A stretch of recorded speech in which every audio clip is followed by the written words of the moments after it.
Test. So this is more the music that you can use. This is all instrumental beats. It's like called Deep Space, the album. So you've got Distant Memories and Deep Space. So I'll skip through a few of the tracks.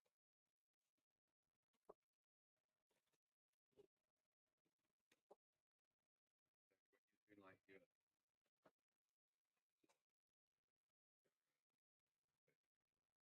Yeah. as we organised out the headquarters of space exploration, also known as Distant World Freedom Edition. Like you can actually go off and do whatever with that kind of thing. That'd be cool. Like having it in Star Trek, Captain's Log sort of Yeah, stuff. that's a good idea.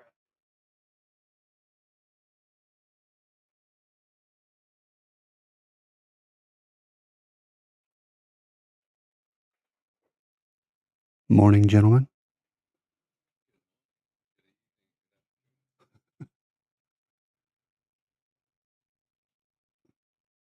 So, in white, let me put on the camera in here.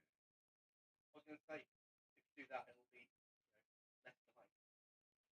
So we've got the frame on at the moment. These are the ones I've got. So we've got the one from the CG, the Beyond Carnelian, one that comes with a what you call it, the frame you've seen, the gold, more ship kit ones that come with the Galactic Edition, Interstellar Green, Interstellar Gold, Journey Slate, Midnight Gloss, and then the Christmas one. Low-key light the red on that. Yeah. Compared to the red on this. If only they used that red flame, which would be more appropriate to use the red. So if I hover over that and then switch it to the red, you see how it's similar, very similar, but it just doesn't have that shine. Yeah. So I'll try and do that again. So that it's almost like a matte shine versus a shine shine. And that's pretty much what the chrome versus a chrome were. So chrome would be like shiny, whereas chrome would be more matte. Yeah. It's more of a shiny version of another colour. So, what colour shall I go for? Chrome. You'll look like stars in the black. Or gold? Gold. Black. Gold? Yeah. You've got to do the sequel soundtrack of Captain's Log. And then on the spoiler, I've got that one. It looks cool how it's got the sporty spoiler. Yeah. On the Deep Space wings on the side, I've got the ones that make the front go round. Or you got like these ones. If you go with chrome, you should just look like a bunch of stars out in the black. The chart board, so say like where it comes around like now and then it's the shield there. Mind you, that looks cool. Or you got the exploration where it's like a floor. It's away.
Also, what Uh, is what they That's why you drop it in the bucket of salt water.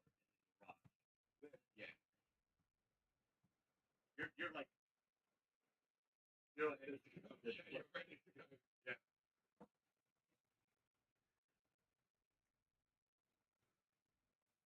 Like playing Russian roulette, but with lightweight.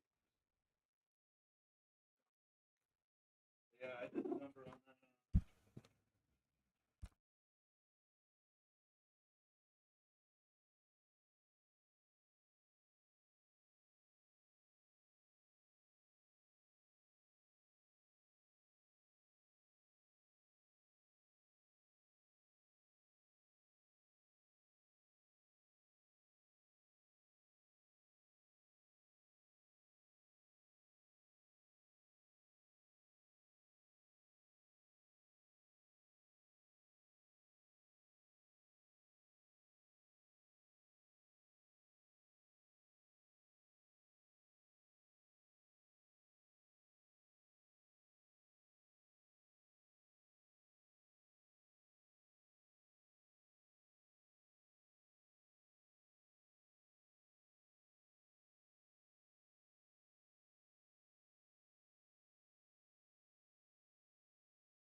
Testing, testing, 1, 2, 3, testing.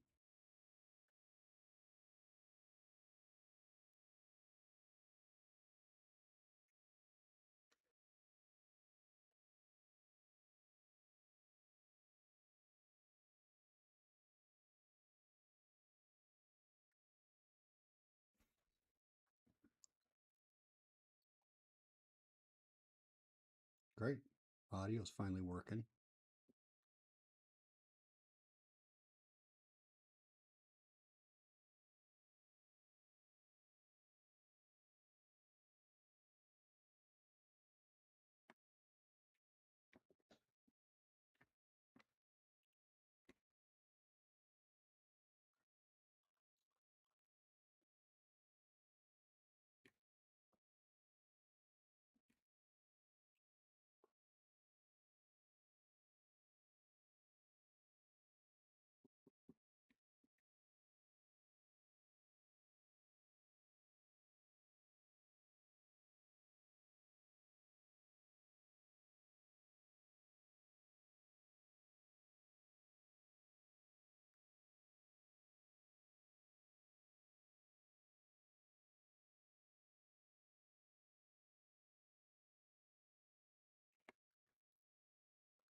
Testing, testing, 1, 2, 3.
Hey. Hey, morning. Good evening. What's up? Not too much. I'm just working on audio and stuff. I dropped out of Flotilla 1 so I wasn't disturbing them while I figure out what I did to my audio input. Sounds good to me. Oh, it's actually good you dropped in because I was just needing someone to test it. I broadcast all morning for like 2 hours and realized there was no audio at all. Not them, not me, not. It's like, oh, Oh, streaming thing? yeah. Right. I'm getting set up for the launch. Okay, so I finally got it working. Are you at the HQ right now? No. I'm actually doing a Cobra 5. Decided to bring that along also.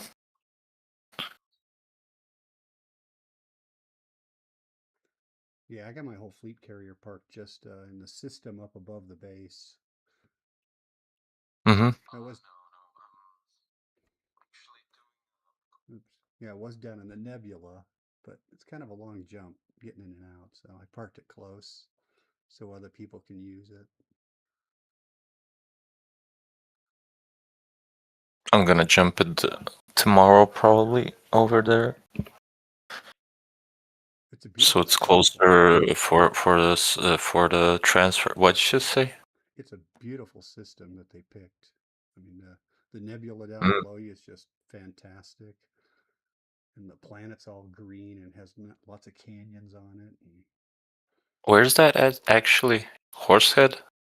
When you get to the target system that we're starting from, one of the last planets, I think it's 7C, is where everyone's meeting. That's there's a base there called the DW3 headquarters, I think. Big round one on the Yeah. ground, and people are linking up there, and we're all getting everything together. But the system, is it at Horsehead Nebula or where? It's near. It's hold on. I have to pull it up. I got so many It's windows okay. open. I think I remembered hearing Horsehead somewhere. It's close to it.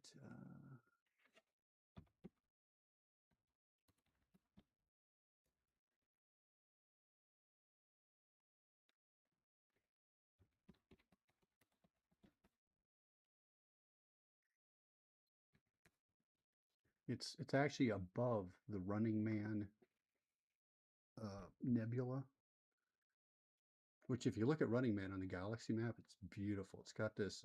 It's two nebulas, one almost on top of the other, and running through the middle is this big, long, stellar cluster that looks like Christmas lights. Very pretty. Nice. But hold on, I'm just getting there now. Is there anything happening in the system right now? Like, are people doing stuff or just hanging out? They're hanging out and trying to group up, and everyone's just got questions about tomorrow. So that's why I was in Flotilla 1. I was with the announcer and a few others, and just getting all the dits. Those of us who haven't done it before, it's a big thing. But there's a bunch of people in there who did DW1 and 2, and so we're getting advice from them and finding out so we can get everything squared away for tomorrow for the big day. So it's kind of nice. If you got a million questions, it's a good place to go. Is the Community Flotilla 1, and I Yeah, it just gets dropped a over bit here. too crowded for me there sometimes, Yeah, yeah. I dropped out so I wouldn't disturb them, but I have a feeling when it comes time to jump, each of the streamers will head to a different flotilla, so we're not stomping on each other, broadcasting. Mm-hmm.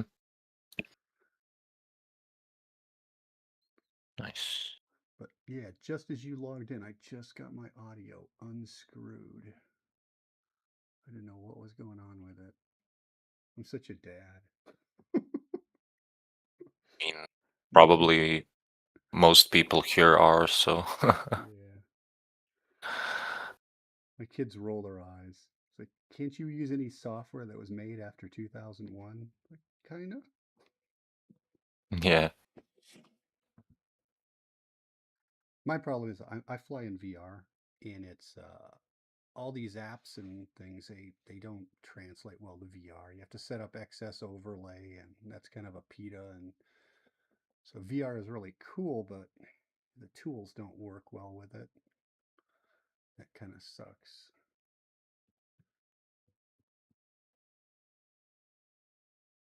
All the other apps isn't really it shows you like a window and that's it. You just look at the window, or how does it work?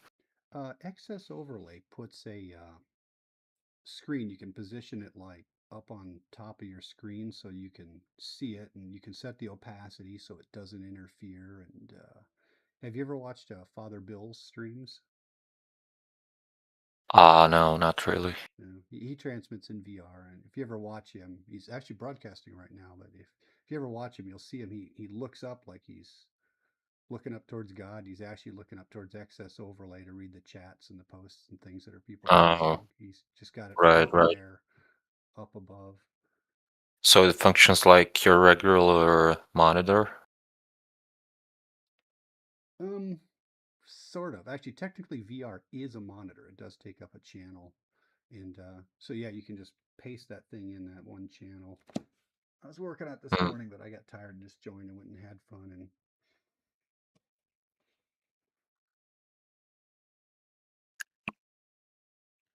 Would be nice to get some action going in the system, like maybe some racing or something.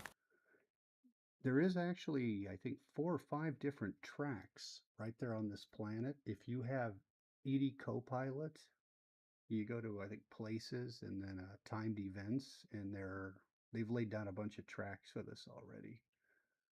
Oh, that's SRV, you mean? Yep. SRV racing. Oh, okay. Yeah, I meant ships, but yeah. SRVs are fun too. I think they might have some later.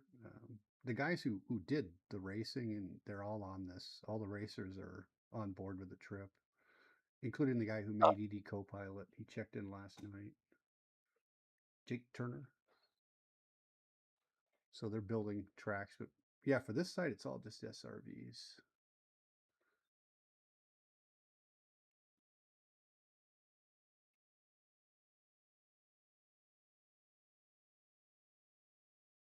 I don't really do much exploration and all that other stuff, so I don't have those apps set up.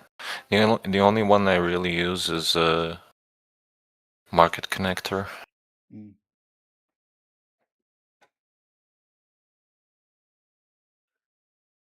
Yeah, the new Copilot's actually pretty cool, especially if you play in solo. It adds a lot more chatter. It reads you your incoming messages, so you don't have to use the Mm-hmm. kind of neat. But yeah, it's got stuff built in. If you're on flat screen, it's really great. In fact, they've got a racing app in there now where when you are racing, it's got a little arrow tells you which way to go, how far till the next waypoint. Some of the races, they're programmed with hints, so like halfway through, it'll tell you, go around the big building on the left. And they've really tweaked it. It's a nice tool now. My channel is to promote racing, but for the next 3 months, I'm going to be promoting this because it's a fun event. And every weekend, we'll go out and do stuff. I think the first event they're doing is CQC, so it's combat. Oh, nice. Yep. So you can get killed all you want, and it costs you nothing. Yeah, right. Because I get killed a lot. Yeah, Some I of these was guys, I was thinking about seeing how it goes and maybe suggesting a PvP event. I bet people will be interested. At least like for a wing fight, maybe. We'll see. I think right now they're using CQC because nobody wants to violate the rules of shooting another commander because you get kicked out of the event. And Yeah, but don't. Yeah, wouldn't do it in the PG. yeah, everyone's kind of. Yeah. As soon as you like ask PvP stuff, everybody starts to freak out. But it's like, guys, there's no ganking going around here. It's just like, I bet there's people who don't do like just exploration and stuff. And after a while, I'm sure there'll be a bunch of folks that want to break it up and do something else. So why not? You can always do it in someone's PG or I guess in open, but we'll see how many gankers will be following. Apparently, there's like 30 fleet carriers in the system already, and they think a bunch of them are gankers. They've been identified as gankers, so everyone's getting into the private session to avoid it. Mm-hmm. If you're playing open, oh my god, they'll probably swarm. Unless you blocked them all. I've blocked a lot of gankers in socials, but there's new ones all the time. And being elite, I'm a prime target because when you hit a certain point, the only way to advance is to kill other elites. So they see me as a steak dinner. I show up and they're like, "Oh yeah, baby, level up." So as soon as I see anytime I see any guy who's elite level 1 in combat, I just turn around and GTFO because it's like they're probably going to come kill me. Especially if I'm in something light or a racer or an exploration ship that's got nothing. Yeah, I mean, but if you're elite, you know what you're doing, so that shouldn't be a problem. I mean, it's another thing. You get ganked in like paper ships with shieldless paper haulers in the CG system. That's kind of on you if you do that. If you're gonna be an open in a CG system, just keep that in mind that you can get ganked and build your ship not just for like jumps and hauling the maximum amount, but also like keep in mind that you need shields and stuff like that. So I feel like people get overly agitated too much about that, honestly. But yeah. Flotilla 2.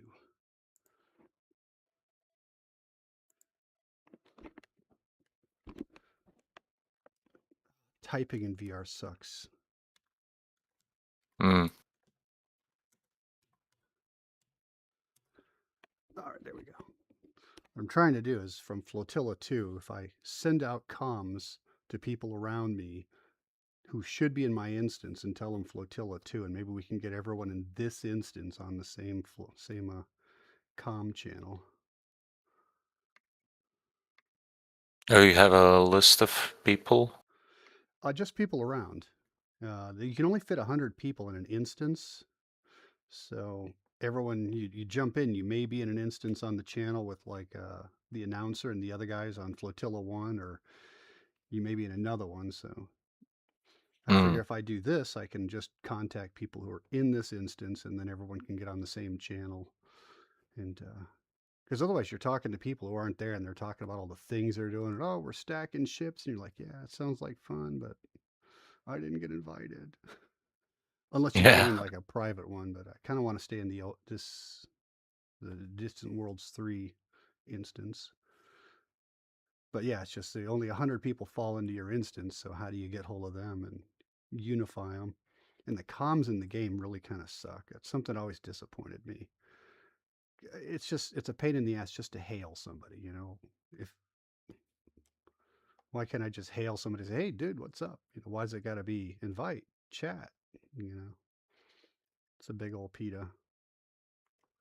Oh, someone's posting something.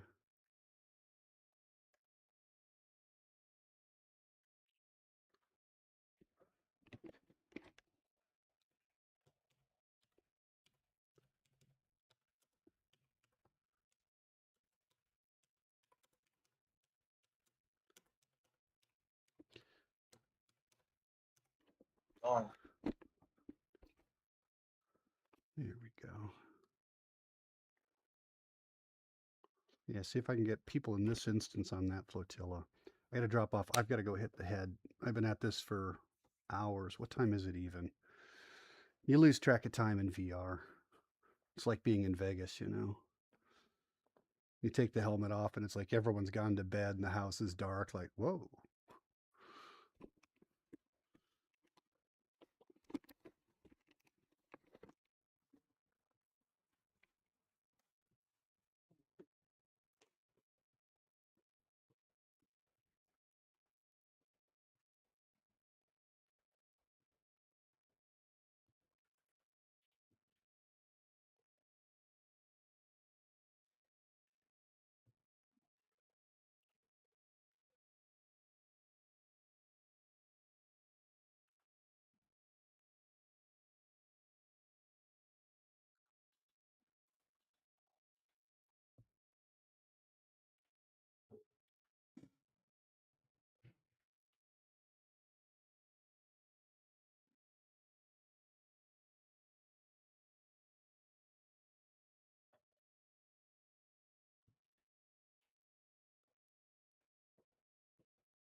For me? Test, test, test. Fuck. Is the mic working?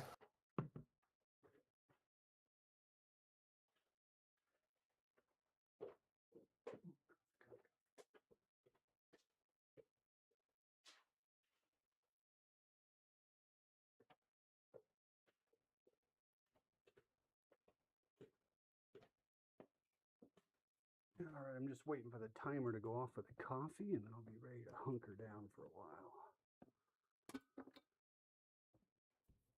I'm thinking of finishing this ship and maybe just heading over today, even. What ship you working on? Combat Cobra. The Mark V? Yeah. Yeah, I love that ship. That got that 5-second boost. I'm in one right now. Yeah, Parked it's a out by the great ship. bay. It's like my favorite It's- runabout. It's twitchy as hell, but once you get used to it, it's kind of hard to aim small stuff, but that's probably just a skill issue on my end. Yeah, mine's designed for. It's got teeth. It's not stripped down. It's got weapons. It's got a SRV, and I still get about 49 light year jump out of it. Nice. But it just handles so well. You can land it for exploration. You can land it anywhere on a postage stamp. You just put that thing down. Places that no other ship will land, you can park the Cobras. Hmm. 5-second boost, that gives me wood. That's why I fell in love with the Crate Mark II, was that 5-second boost. You just keep pumping that thing. And Yeah, the boost is like 600 something. yep. Mine is a bit heavier because all of the hull reinforcement and stuff, but it's still decent, I think. We'll see. Yeah, that's a good ship. That one made me retire the Cobra Mark III, in fact. Mm, That's the only downside of these new ships is it's got me retiring ships. yeah, C-11 yeah. retired 2 ships, and the Caspian is going to retire a couple of ships. I got like 4 exploration ships, and they all got parked because of the Mandalay. Yeah, I guess they kind of did a good balance of like keeping the Mandalay relevant still. Yep. With the Caspian. It's not that bad. You can still like if you wanna get the Mandy for some stuff, it gets a little bit of a bigger jump range and it's a bit smaller, so I guess there's that. Yeah, for pure exploration, the Mandolin is the better ship. But if you're going to do the Neutron Highway or you want to haul cargo to Colonia, the Caspian, that's its one-trick pony. It's really good for that. Hmm. Straight out the Mandalay, that thing retired like 3 of my ships. It outperforms my Jump Conda, my Phantom Wanderer, and the other ships I had too. It's just like I don't even fly them anymore. It's like, what's the point? You can put SCO on those old ships, but they handle like crap. SCO boost, they just don't. They're all over the place. Unless the ship was designed for SCO, they just don't handle well in SCO. They overheat. The Anaconda overheats in about 4 seconds flat. You hit 150% heat. You almost can't even use SCO in a Conda. Yeah, I'm gonna bring a Conda for ship launch fighters. Just as like a garage for them if some event maybe is gonna happen. We'll see. That'd be cool. I mean, there's a lot of weekend activities, and we'll all be just hooking up informally, and then there will be organized activities. So yeah, a lot of it's just like, hey, you want to go and fight and have fun, and you have them join the Yeah, team. yeah, You each take a fighter and go tear it up. And exactly. Not everybody's gonna do exploration all the time. yeah, I'm in it just to hang out with the dudes. I'm already E5 in exploration, so I'm not going to get anything from this except maybe another badge on EDSM. Huh. My coffee will be right there. Yep.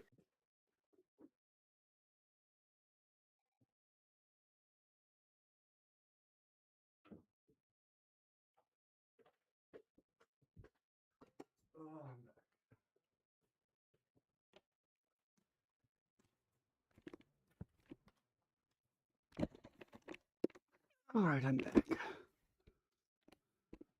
Yo. Let's see. Oh, somebody in a Guardian fighter. Who is that?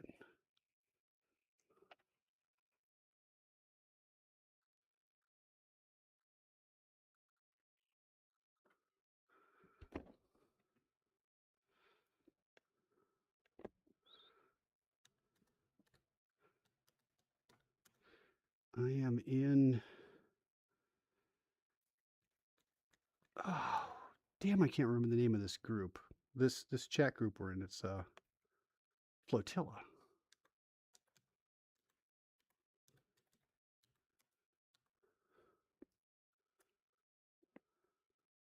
What group?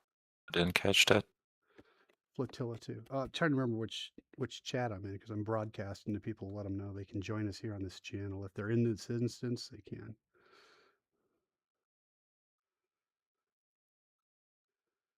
And we can all play together.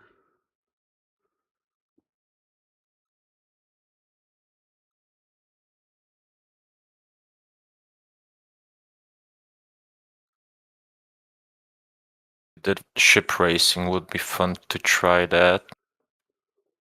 Don't even know how it's supposed to work. Like maybe people land ships as markers or whatever. I don't know.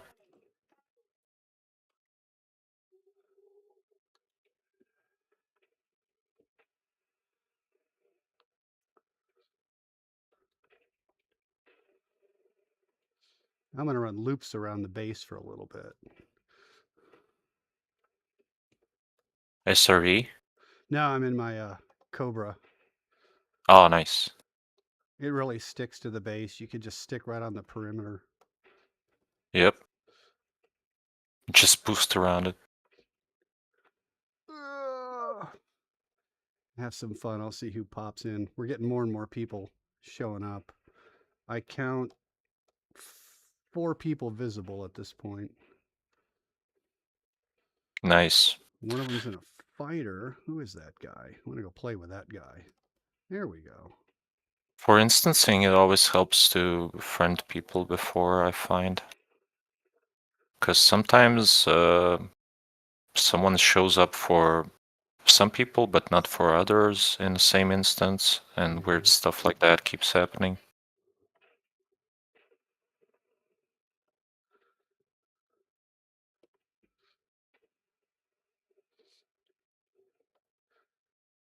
I'm not sure, but I think my ship may actually be faster than a fighter. I know my racing ships are definitely faster than a fighter. I can smoke a fighter like a cheap cigar in one of my Vipers. Those things are crazy fast. Yeah, I stripped it down.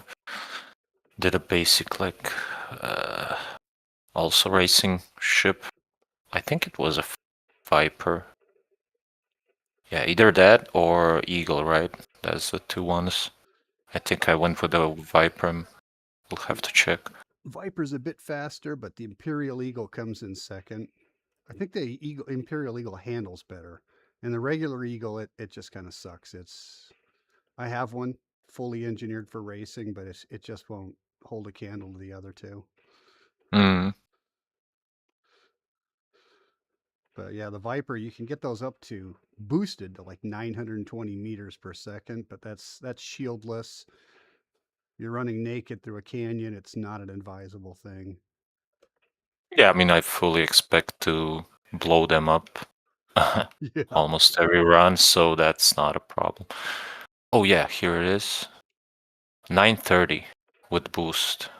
Yeah, that's a good ship. Yeah. I still need to learn to drift, fly FA off. That's been on my list. I raced with a few of the guys, nice. and they all drift, and that's why they beat the pants off of me because I don't drift. You can pre-turn and just boost at the right time and just instantly straight line to the next point. Yeah. I bet. Yeah, the last like 6 months I finally fly FA off all the time. When I got the second joystick, it was like, okay, no more excuses. You gotta do this. Yeah. Like the first 2 weeks suck, but then it gets much easier.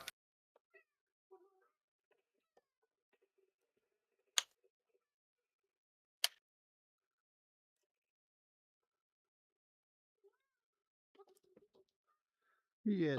If you ever try that, I'd suggest Mox and Wolf. Don't remember his in-game commander name anymore, but he has a FA off series on YouTube, and it's really good. From basic stuff like stealing your ship and tethering to like going through space installation tunnels and stuff like that, planetary stuff, and he has really good pointers for you to like watch out for when you're trying to figure it out. Really helped me a lot.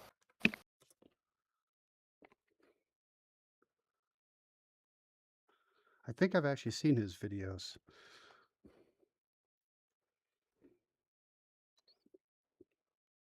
There we go. I just sent another all call for this channel. See how many join.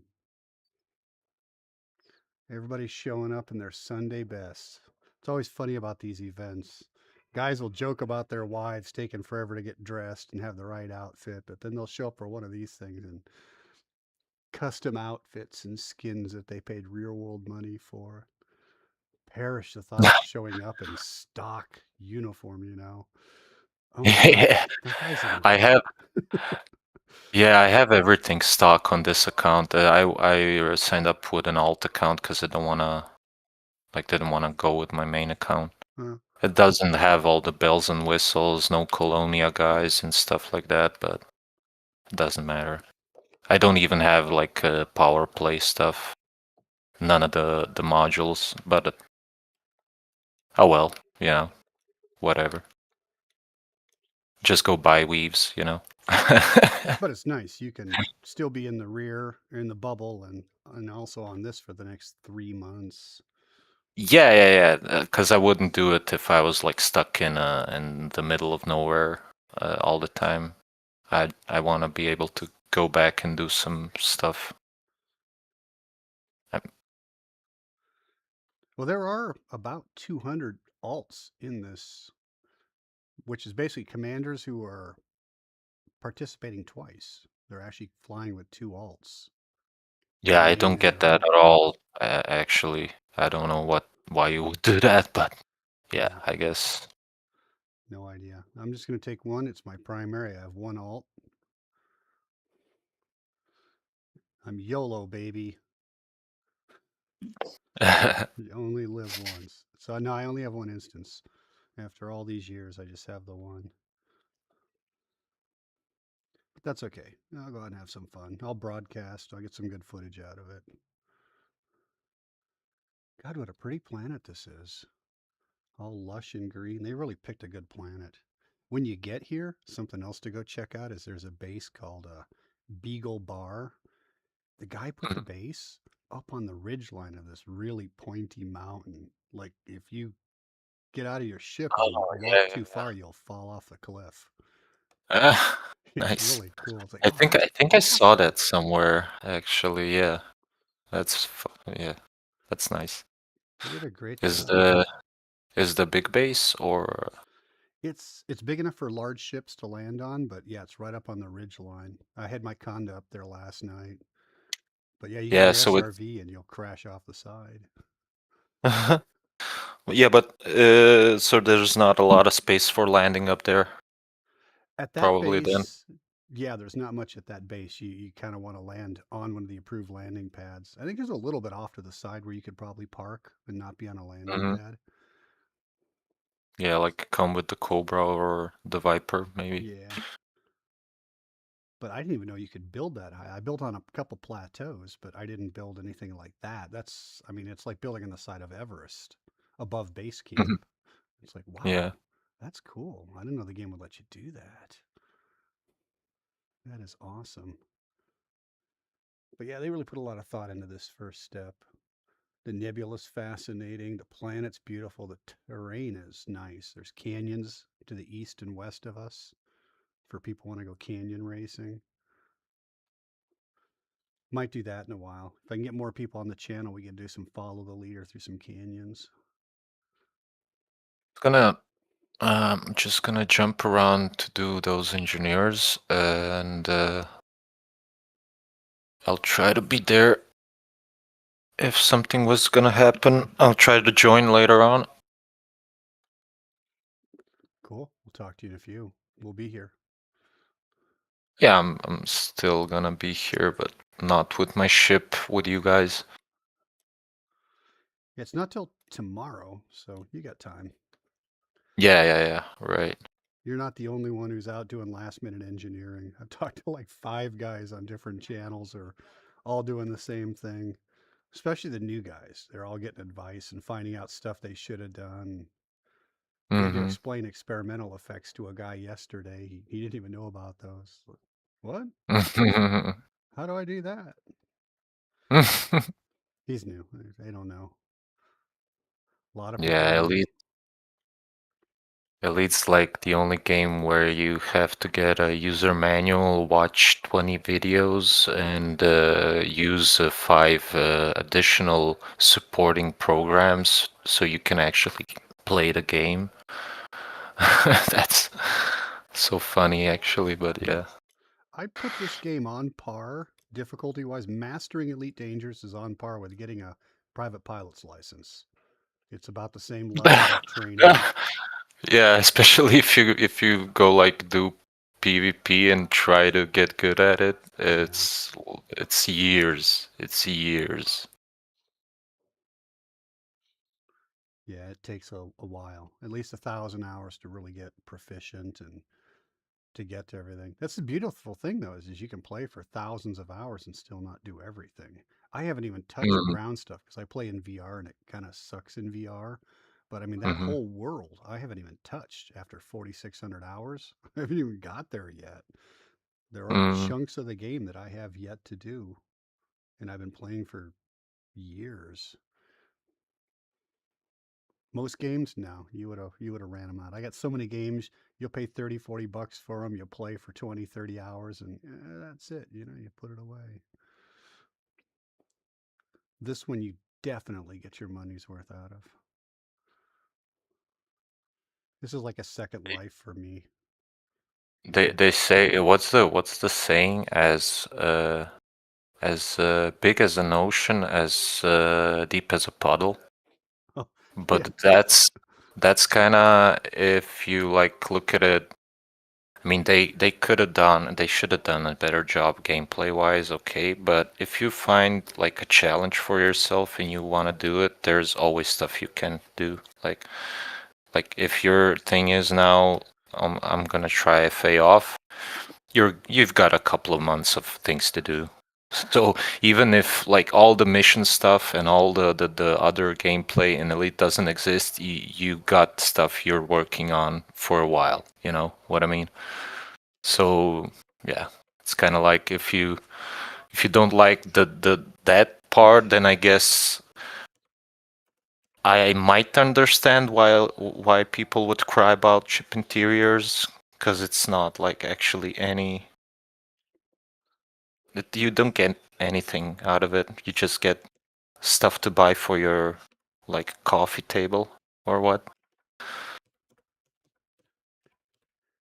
I don't know. I always figure when I hear people talking about the interiors, it's like if you want interiors, get a fleet carrier. You got plenty of interiors, and then nobody uses them. They hardly ever walk around their own carrier. Yeah, that's just a movable garage. Yep, a toy hauler. Yeah, Yeah. I mean, it's useful, definitely, but it's not like be all end all, you know. they're handy. I held off getting one because I really worried that it would ruin gameplay and give me nothing else to do. But it actually does open up a lot of other options and things you can do. So, like this trip. Mm, During this trip, I'll be able to go and pull like 40 ships on board, and no matter what event they hold, I got a ship for it. Mining, I got 3. combat, I got like 6 or 7. Exploration, another Mm. 4 or 5. 6 in racing. Whatever I want to do, I got ships for it. I even got just putter about ships, like this one. This is just my runabout, the Cobra Mark V. It's just my favorite runabout. If I'm not going to combat, not going to do anything special, just want to get around, maybe do exobio, it's a great ship for that. Definitely.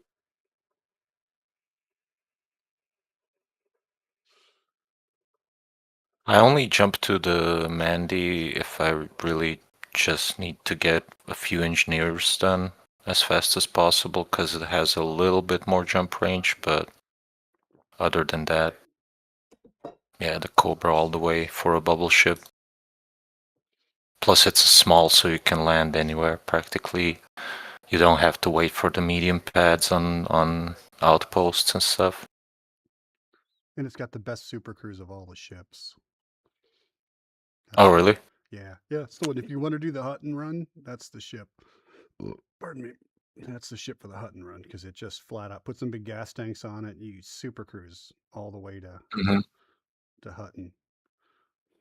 You just got to stay on it, and it's smooth. It's kind of like flying a Cessna 152 on a gusty day. And it's you know takes a little attention to the controls, but you just zip along. It doesn't overheat. It doesn't have problems. It's not excessive fuel use and SCO boost. All the other ships, yeah, they guzzle the fuel, and you find yourself calling the fuel rats. Never actually did the hut and run. Oh no, I did like before the first I started to play, just for shits and giggles. But yeah, never again. They have EDSM has a tool that records your time for it, your official time, and it's a pretty neat little app. And at one point, I was like 30th best, 25th best, and in the world. And then a couple new ships came out, and I just got surpassed. And my name doesn't even show up on the boards hardly anymore. Faster, newer kids came along and pushed me out of the way. Punks. I Right. shake my cane at them. Get off my lawn, kids. Little punks. I know. When I was signing up for the Mish for this thing, though, I thought, no, everybody's going to be in Mandalays and Caspians because that's what everyone's flying. You watch all the streams. I'm going to go old school and go Anaconda. So I look at the list. Anaconda was like the number 3 thing. So everybody else had the same idea. I'm going to go old school. And then after the Anaconda comes the Phantom, and then the Mark II, and then after that it's but right in the middle is Sidewinders. There's actually a fair group of people flying Sidewinders for the mission. They're gonna fly the galaxy in a Sidewinder. That's ballsy. Granted, they're probably fully engineered Sidewinders, no stock sideys, but yeah. Yeah, but still, it's not for me. I'm not that much of a masochist. Well, at worst case scenario, there are probably a 200 or 300 fleet carriers in the immediate area. In fact, in this system, there's a bunch that they've been trying to get them to move because they fill up the system, and then the official fleet carriers can't land here. And when you sign up, you're supposed to not bring your fleet carrier in here. Park it in a neighboring system or at a distance, and a lot of people are. The system I'm parked in, there's probably 15 fleet carriers up there. They're all over. We're trying to respect it, keep the area pure, not overcrowd it.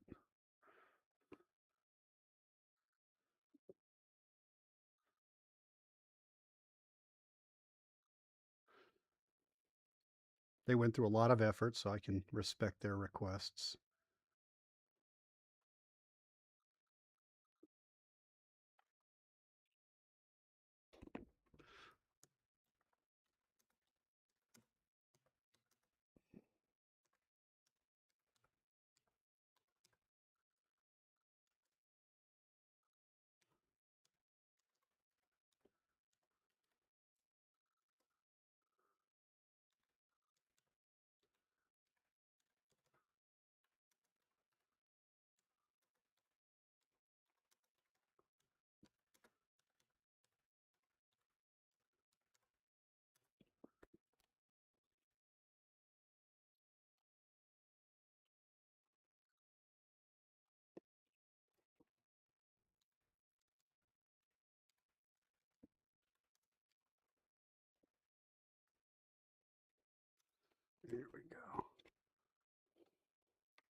are people showing up?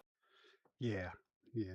A second ago when I was typing, there were like 7 different ships visible just from where I am. I'm parked outside of the base. And each side of the base, there's a couple of big green fields where everyone gathers and parks and stuff. Hmm. Yeah. In fact, there's 3 ships parked right next to me. A Sidey, a Mandalay, and what is that? Oh, it's a Caspian. Not used to seeing them from the side.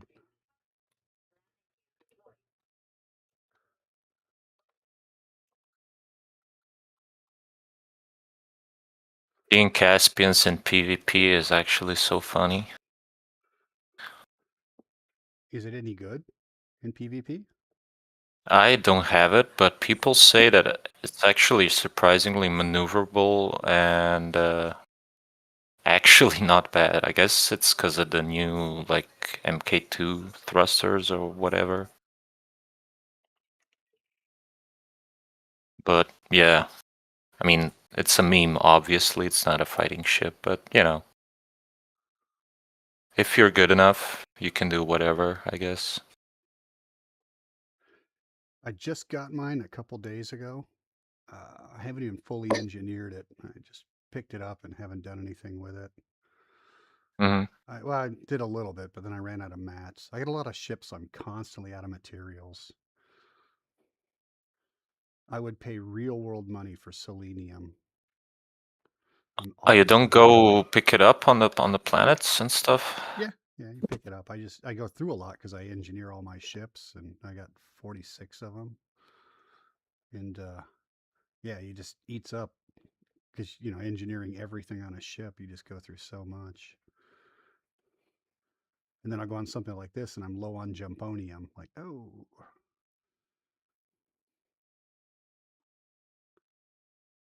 Yeah, I actually returned last year to Elite once I saw a SEO video and I was like, oh, so it's boost and Super Cruise, nice.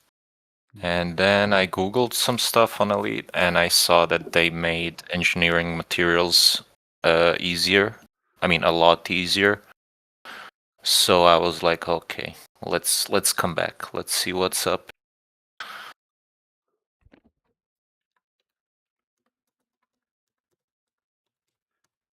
I mean, because if you remember high grade emissions before and high grade emissions now, it's like oh yeah, 2 of that's those, the and that's you the shit. fill the category. Yeah, yeah. Often, honestly, even one of those fills it up. Yeah, yeah, I love those. And then you just got to go to another system to go find something else, and yeah, but Hmm. they heard us. We told them it's just so grindy. You get to the point where, like I am, where I got so many ships, and I buy a new ship. I just been buying the Stellars because there's less work to do to them when I get them. But yeah, I get a Uh-huh. ship, and it's like that's 3 days of dinking around and finding resources, going from engineer to engineer, and tweaking everything. And ship rocks when I get done, but yeah, it's just a pain, especially if you do all that and find out, yeah, the ship really just doesn't pop. Some ships don't. You Yeah. engineer them, and they're like, eh. But the newer ships, yeah, they all jam. They're worth the money. That's why I haven't been. A lot of people complain about the whole pay for play. It's like, yeah, if the ships sucked, I would be with you, but they don't. They actually really, the new ships kick ass. So I'm willing to be overcharged. I think of And it this way: plus, I'm paying to help to keep the servers going, so we don't lose our galaxy. Because if Frontier doesn't make money and they close down, and shit. yeah. And plus, I'm okay with it as long as you can do all that stuff in game Yep. for credits and stuff, just with time. I'm fine with that. Yeah. I mean, And it's still a little bit pay to win because of the instant ship deployment thing, but that's okay, I guess. it is nice being able to pick up your new ship on your own carrier. Yeah. So yeah, as long as they keep making better and better ships, I'm good with it. Although the T8 I was kind of underwhelmed with. I guess it's nice if you want to land on medium pads, but it's like, I don't know. I love the T8. I loved its looks and stuff. It's just so utilitarian, and it screams industry. You know, yeah. I use it as a miner, but I don't mine. But when I have to, I use that, and obviously as a medium hauler and a passenger ship. But I never did passengers since I returned last year. I don't know if it's any good, but I think it's like it has even more. When I set it up with economy, all economy or business, I can't remember. It had more than the Python, like capacity for passengers. So I only do passengers that are being hunted. The ones who bitch about being scanned, I don't carry those. I don't like those. But the ones that got enemies coming after them, yeah, give me those. Nothing spices up a transport mission like a little murder, you know. Oh, someone wants to interdict you. I just pull that yeah, throttle back and acquiesce and come on get it, baby. Daddy-O's gonna get you right. I wish they made the rescue, like the emergency station situations when the stations are on fire, and I even remember some of them gyrating, so they went they turned like off axis, you know, so the mail slot thing kind of moved around in space, didn't just turn. That Yeah, was really fun to figure out, like getting inside and landing and doing the stuff. I actually enjoyed those. I yeah, think those are a lot those of fun. were around last time, just before the Targoid War thing. Yeah, those were a lot of fun. And we did a bunch of evacuations during the war, and Hmm. those were really dope. I took my Corvette and equipped it for as a blockade runner with just chock full of AX weapons and passenger bays, and go ahead, interdict me. And I made pretty good money. They'd interdict you every time. You'd kill whoever was waiting there, and then you move on and deliver your passengers. Boy, weren't they surprised to see a Corvette pop out. Huh. Do So you mean the Targoids, yep, or yeah, the Goids. yeah? Yeah, they would interdict you every time you try to jump out with passengers. So I got tired of running from them. So I said, I'm just going to build a ship and I'm not Do, running anymore. do you know what sort of interdictor uh was most likely to spawn? Usually it was Cyclops, which I have no Oh problem with. yeah, Occasionally you yeah, get that's two like or three of paper. them. Yeah. Occasionally you get two or three, and that might be a bit much. So you'd try to get out of there. But yeah, if it's just one and some saucers, their ass is mine. Yeah, those you can just like shred them to death instantly without even dealing with the hearts. Yep. But yeah, if you pop out and it's a Hydra or Medusa, maybe I'll give them a pass. Ooh, I just hit the base. No, a Hydra or even a Medusa in a shielded ship is a no-go. You'll get almost definitely get killed. Yeah, Hydra Hello, should be called Absinthe. They mess you up. hello, commanders. Hello. Hey, hey, what's up? Just flying around the base, Yep, I'm just looping the base uh, right now. and I was hearing you guys talking about ships. Yeah, Yep, talking about yeah. interdict ships. I want to get the Caspian. It's a very pretty ship. You can buy it and take delivery on any one of the fleet carriers that's around that has a shipyard. I don't. I will wait to go for credits.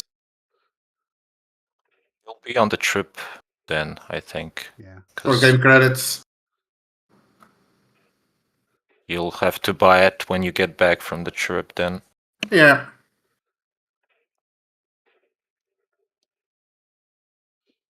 yeah. I don't think anyone can if they. That's not one of the ships you can sell off a fleet carrier. I got a I bunch don't of think so. CITES and Vipers right now. Ooh. Oh, wow. Yeah, I packed a bunch of CITES and Vipers in case people either want to race stock Sidewinders or take a suicide winder home, and mining equipment. So I got stuff in case people get bored and they want to switch to mining or whatever. Yeah, I'm bringing a mining ship. Yeah, I got a couple miners with me. But for a lot of the guys who didn't bring fleet carriers, I brought that stuff along because there are a lot of new Yeah. people. I've only seen so far one other elite commander here in this instance, and everybody else is lower. Oh, I'm lower. I'm elite, but I play this game for a long time, but I have many hours. But I play not a lot time per day. I have almost 2,000 hours on this game, but I'm Boy. slow. I'm slow playing. Yeah. I don't even know how I could figure that out because a lot of my early on things were AFK stuff, so that doesn't really count, but it's still like gameplay, so Yeah, like a AFK T10. Yeah. yeah. That's the only time I don't play an open. I always play an open, except for like right now I'm in private session for this event. But otherwise, my AFK is the only time I play in close in solo. The rest of the time I'm out in open. It's tougher. You get ganked. You got to watch out. And like I said, every No, time I see a guy who's Elite 1, I turn around and run the fuck away because that guy's probably going to want to put me on his mantle. Yeah, I don't play it open. I think the first time I played the game, I played it open. I was immediately ganked, so Yeah. I quit.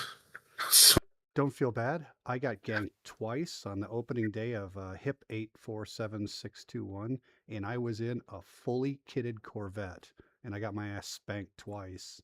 It was embarrassing. It's like, motherfuckers. Although one of the guys, he attacked me while I was in my SRV driving around, and he had my shields down and hull damage before I could even get back to the ship. And then the other one, that was a straight up fair fight, a Mandalay versus my ship, and he just outmaneuvered me and beat me like a puppy. Again, embarrassing. Considering I'm in like the top ship in the game and he just spanked me like. Yeah. yeah, I guess you could say by some measurement it's the top ship, but honestly, for fighting stuff, large ships aren't it. It's No. just not Nope. good. No, I can get behind one of those in something like an Imperial Eagle 2 and just stay on your 6 and just chip you away all day long, and you can't turn around fast enough. The Imperial Eagle just Yeah. gets on you in dogfights. Yeah. Pressing. Oh, not Yeah, as even I an pl- Eagle. It's like FDL. Any of those ships can like outmaneuver you real easily. Yep. And it's almost impossible to keep shooting at them. Yeah, and apparently that Yeah. list includes a Mandalay. Oh yeah, the Mandy is actually a decent fighting ship. And if you want to do like funky silent running, annoying type stuff, it's the best ship for it, honestly. Shieldless fighters. Maybe I'll buy a third Mandalay and do combat with it. I tried it for. I have one for exploration, and the other one's for the hut and run. So maybe I'll pick up a third and tune it up for combat. I have a lot of multiples. I find a ship I like, and I'll buy multiples and fix them up for different stuff. Some ships are Mm-hmm. really multi-platform when you know. Mm-hmm. Yeah, I mean the Corsair, honestly, it's so annoying to fight because it's just jousty. It doesn't maneuver well, but it has the 600 meters per second boost, and It's a bit when you get like a pilot who knows what he's doing and wants to be memey and annoying, he can. Like you got all the hull and shields you want. You got the shield cell banks. You can equip pretty much any top end weapon, and it gets really tough. I have one, and I just haven't used it much. I call it Toucan Sam because they look like a bird with that big beak on them. Yeah, Toucan. Yeah. And I was like, yeah, that's okay. But yeah, you're right. It's very jousty. When I did use it, That's a hate weird one. jousting.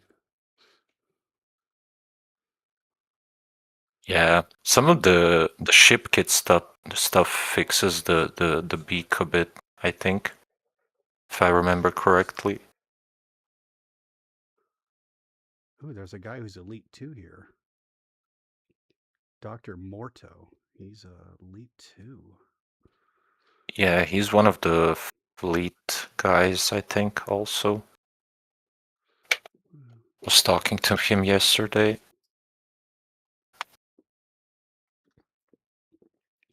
Yeah, if he's in this instance, I think I should be safe. But yeah, like I said, when I see guys rank like that, I run. Because the only thing Yes. they can hunt is guys like me. Bots don't do it. You can't level up once you get to that point. You gotta. It's so funny. A Sidewinder near a Panther and a Caspian. The size of the Sidewinder is so.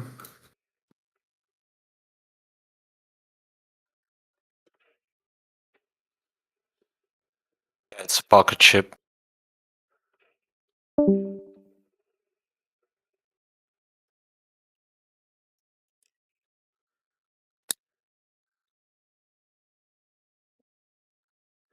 Yeah, like the P2, the Python 2. I bought 2 of those. I love that so much for Thargoid hunting.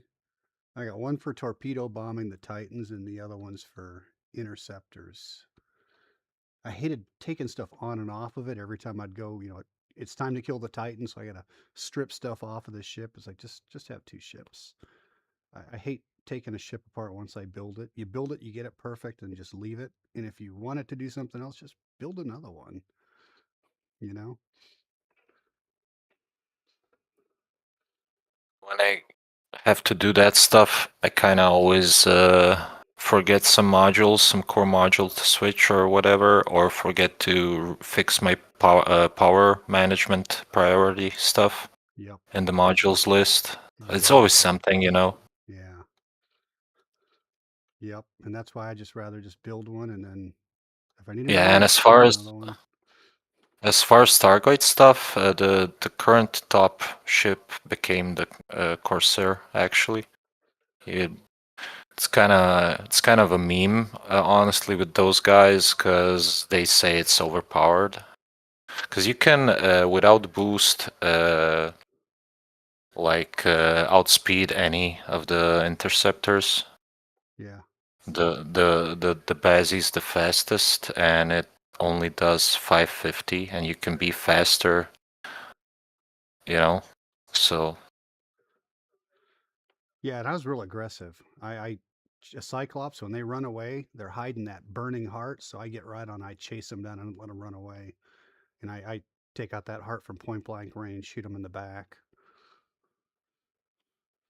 yeah, I had to, when yeah, I play with other guys, I got to be careful because I kind of tend to get in the way. It's like, sorry, man, I didn't mean to cock block you there. yeah, Just, it got hectic in wing fights. Didn't do them the CZ stuff like this run when I returned, but wanted to. Once I had FA off down, I wanted to learn the cold orbiting stuff and do it properly with Gauss and stuff. So I did a whole bunch of soloing the Goids. And then after that, I tried a few with those like wing AXCZs, but it's tough. It's honestly, it was easier for me to keep the Goid focused on me than to constantly have them switch up. And just as I have my hard to target it and stuff. It switches and it goes to another person, so you have to readjust. And it was kind of, yeah, I'm gonna just do it solo. But yeah, the Corsair is really good for it. My favorite Thargoid combat was surface defense. That was dope. That was the best. Protecting a surface base during the Yeah, I war. heard about that. Yeah. It wasn't here for the war thing. It returned just after. But yeah, I'd like. And I guess it's convenient because there's no swarm. Yep. So you don't have to watch out for that. And I mean, okay, the swarm doesn't matter for a Cyclops and a Bazzi, but once you get to Medusa or Hydra, it can really fuck you up like Yeah. bad if you mess up. So Well, it added other elements, like if you get stunned over a planet, you fall. So you're falling in the yeah, darkness. You're like, yeah. I'm 2 kilometers up, and there were so many times that there are Hollywood endings where you're 300 meters from the ground, your thrusters kick back in, you hit boost, and you're so low you can see the rocks underneath your ship, and you're holding your breath like, just trying to get out of there without bouncing and dying, and the building's on fire, the whole base is on fire. It's like that scene from Apocalypse Now when they go through the bridge at the end. It's just like saucers flying around, interceptors and other commanders, and you're trying to land on 0% hull because you just joined the 0% club. And yeah, and that was just something else.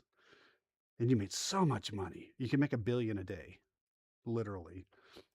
It was just If I had those kind of opportunities, I would never be doing AFK. But when I played the game, and if you wanted to get the carrier efficiently or have enough credits to fully build out some bigger ships, or just wanted to not worry about credits, AFK was the way to go as far as time invested. And I'm not even ashamed to admit it. It's like whatever. If it enables me to actually do the stuff I want to do and not just grind credits when I wanted to play the game, I have no problem with it.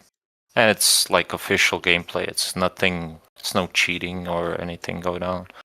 It's like it's there. You can do it. Yep. I mean, you have turrets on ships. They made it so it would be weird for someone who's especially in an official capacity to say, "Oh, AFKing is bad." Like, if you make works, a game, yeah, exactly. Yeah, what made a lot of it work and where you really got the big money was you had to pair up with other people. So as soon as another live commander showed up, you sent them a team request, and then you would share your top mission, like the Hydras. So whenever you killed the Hydra, you would all benefit. Every time somebody killed something, you would all benefit. And it was nice. And I got in there with some guys who were real slayers. And the money coming in, like I'm knocking off a Cyclops every 4 minutes, and these guys are just handing me buckets of cash. Like, damn, who are you? And what planet are you from? But yeah, it was something. I'd find a place, then I'd go to Reddit and I'd post, hey, good surface combat at this site, and you wait about a half hour, and people just start showing up, and it gets busy. And yeah, you get 6 commanders in the air over a site, and it gets really, really fun. Really fun.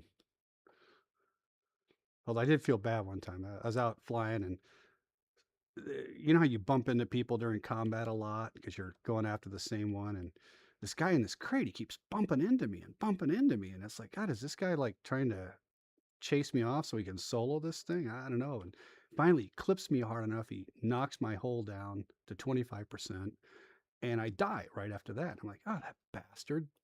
So after the battle ends, I see him landing on his pad, and I'm in a T10, an air defense T10, and I just come up over the top of him and ram him down into the landing pad so hard I take him down to 20% hull just to teach him a lesson. And so I'm flying away, and I realize, oh my God, there's another crate in the instance. I don't even know if I just punished the right guy, or it could have been 2 guys were bumping into me. It's like, oh, I'm such an asshole. So he's probably Yeah, going, you why did never that guy go. do that? Yeah, and people aren't maybe even aware when they do it sometimes. So Yeah. And I couldn't tell them apart because I had night vision on, so it strips the color off. So, I mean, they're probably visibly different, but in night vision, they just look the same. One crate's another crate.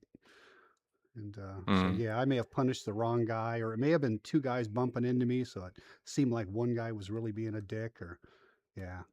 So it turned out I was the dick. Oops. If that guy can hear me now, I apologize for that. But yeah, before I did interceptors, I had a T10 for air defense, and I would take out saucers so that the hunters didn't have to deal with all those saucers at their back, the saucers and those other fast ones. Yeah. I would keep that shit off them. So while you're dealing with a Hydra or a Medusa, you don't have to worry about those guys chipping at your back. And I just make sure I always joined up with them so I share in the bounty. But yeah, it is a lot nicer. If somebody's cleaning up those saucers behind you and you can just focus on the big guy, it's nice.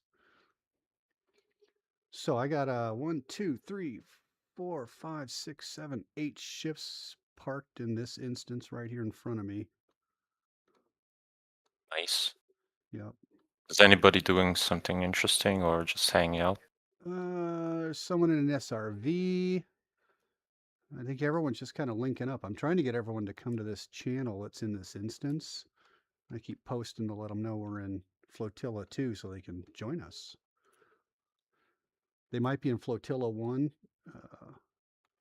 What's his name? The announcer is over in that channel right now. He's a tuber. Yeah, is it like official fleet com thing, the announcer, or is it just a dude? He's just a streamer. He's a popular streamer. I Oh, think he okay. does all the radio Raxla stuff. So you've probably heard his voice. Oh, but I see Radio Rexla also in the channel, so he has like 2 active things going on, or? Yeah, he does a bunch. He's a popular streamer. Oh, okay. He's in that channel, but he's in another instance. So I left and came to this one because I was hoping to get players in this instance into Flotilla 2.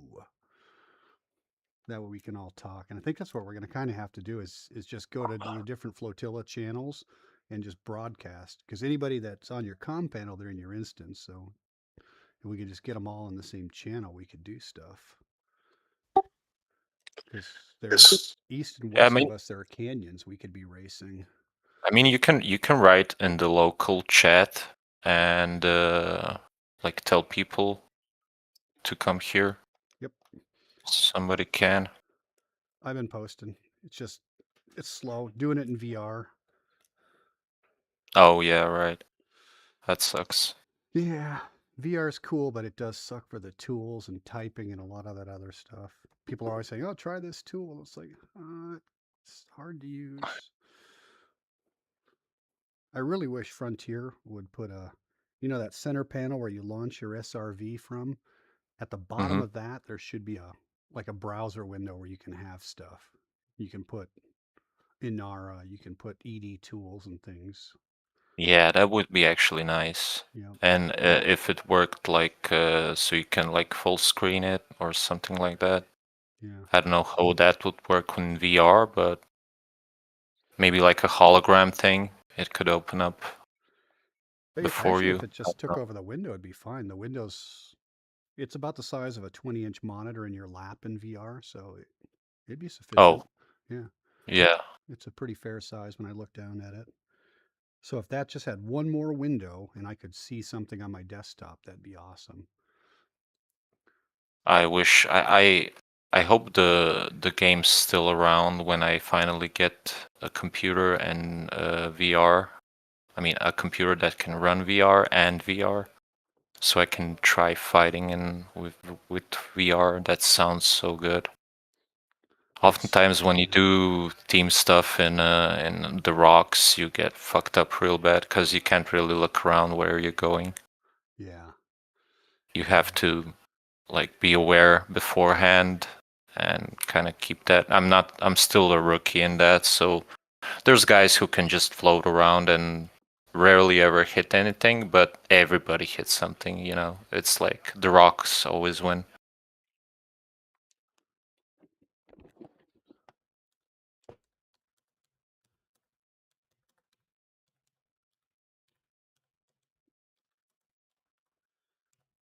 Well, I ran VR on nothing more than a 2080 for years. The only reason I upgraded was I went to a Pimax, and Odyssey kind of made me upgrade. I couldn't do max settings anymore with a 2080 when they released Odyssey. I had to dumb it down a little. But you can run Mhm. VR on a fairly light card. I mean, I don't run VR, and I currently can't even have, like, I have as low settings as possible just because it stutters sometimes, so I want to avoid that. But I could play in, let's say, high or semi-high, and combined with medium, that could work. But definitely no VR on this computer. It's too weak.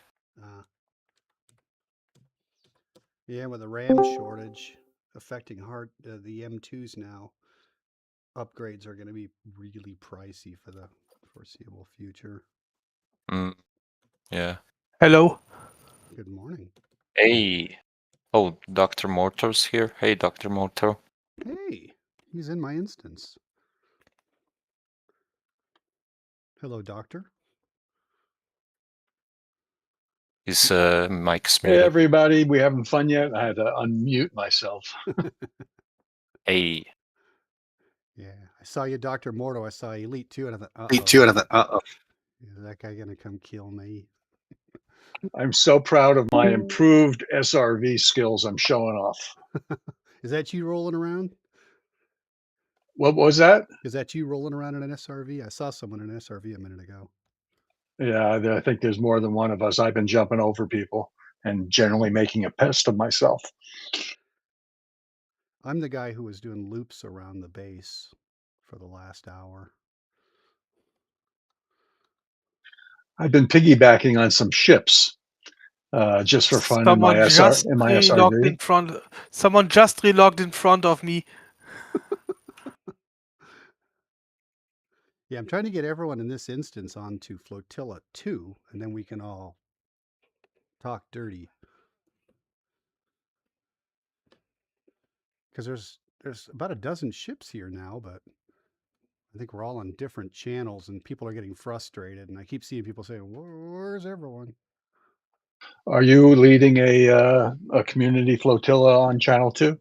I am on Channel 2 now, Flotilla. I wouldn't say leading, but yeah, we may wind up doing that because the main one's filled up. So Yeah, all the organized flotillas are filled up. In fact, I was helping somebody help set up a Eastern Standard Time flotilla for the community, and that guy is filled up now. So they may even be looking for a second community flotilla for the East Coast.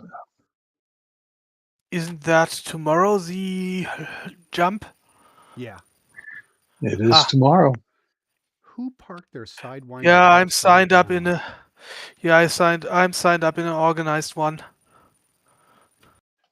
Who's your flotilla leader? Mostly AWOL. Yeah. So he's in North America, isn't he? Isn't he doing a North American one? He's doing both a European one and a North American one. Right. I remember that. Yeah. Very good. Yeah, I'm figuring for all the leftovers, I'll just haunt a channel. I talked to an announcer about it this morning, and I suggested maybe we each take a channel. Each of the streamers take a channel and get people to join us there. Each instance to join us there and kind of organize it. Because yeah, there's just so many people there.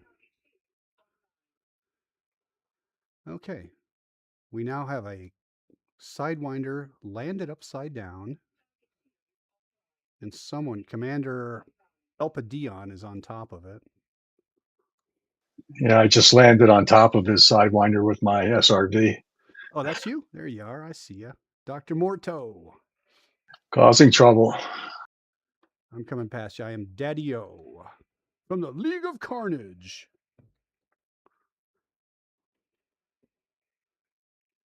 And full disclosure, we are broadcasting live right now, but nobody's watching, so you're okay. It's a new channel. I suck, so nobody's watching it. It's a new channel. I'm promoting racing, except that I signed up for this. So for the next 3 months, this is what I'm doing. And then when I get back, I'll get back to racing. Although there is Are racing you at this base. are you streaming video or are you just doing audio? I'm streaming video and audio right now. But it's set for Excellent. adults, so you can tell dirty jokes and cuss, and I don't mind. I'm pretty inoffensive. I know all the dirty words in 3 languages. What's the other language? Spanish.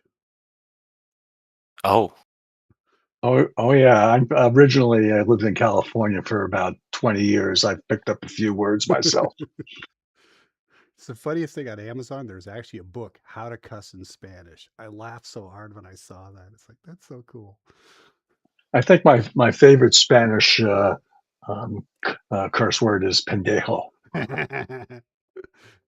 Pinche pendejo. Culo way. Yeah. My Spanish is I actually mean, shit.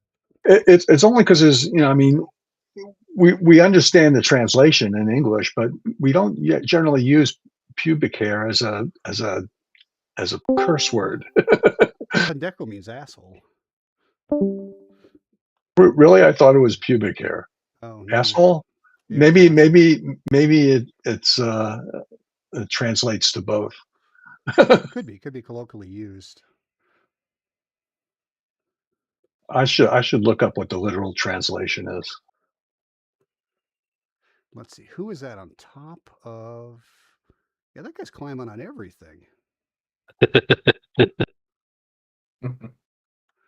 Commander Elpadion or Elpadelon? he's here. Yeah. Is he?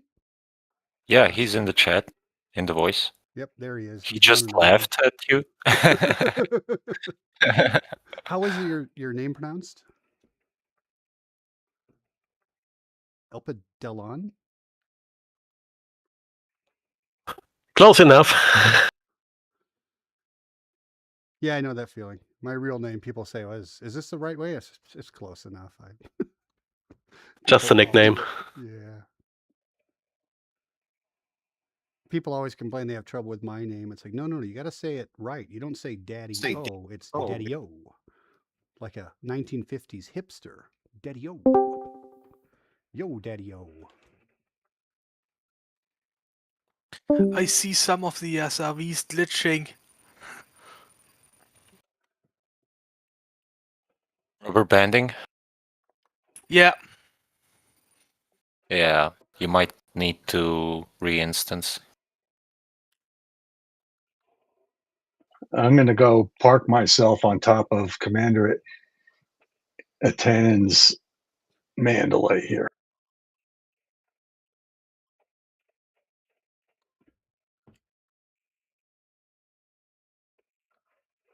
I'm gonna have to finish engineers later and join up later. Gonna do some real life stuff. Enjoy, guys, and Right. see you See ya. later. See you later. Yeah. See you Bye-bye. later. Have a good one. Yeah, we got people on foot now, so I got to be careful I don't run anybody over. Yeah. I'd run afoul of the rules. Oh, I needed to log out of the game. How can I join your instance again? Sure, should be able to. But how do I do that? Then I need a fire beacon. Yeah, how do we do that? Oh, we- Multiplayer.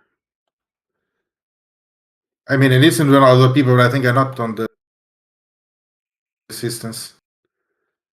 I think you need a wing invite. Yeah, something like that. Yeah. Who is that?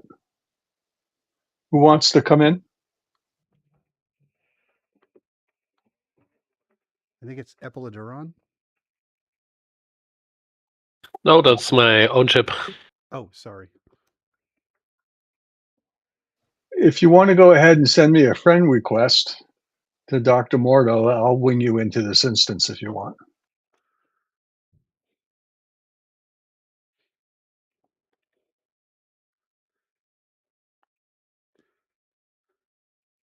Yeah, I am shockingly bad at this multiplayer stuff. I've always played just by myself, so I've done a few events with people, but I'm still getting used to friend invites and wing invites and Yeah, I'm gonna try to get out of the planet and rejoin. See what happens.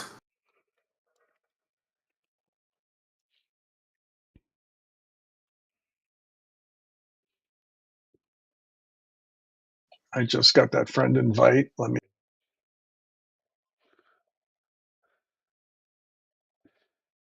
yeah, if you guys are running Copilot, there are like 4 racetracks right here at this site.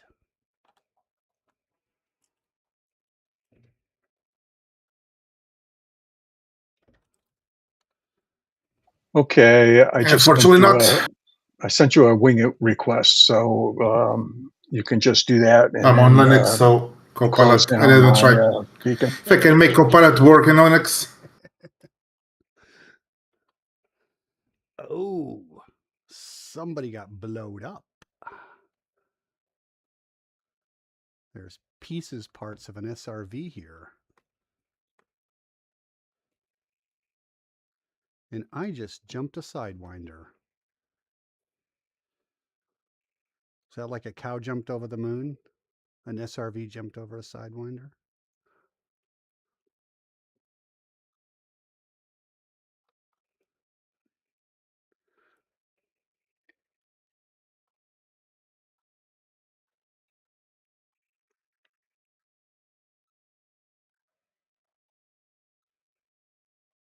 Oh, there's somebody here in a Panther Clipper.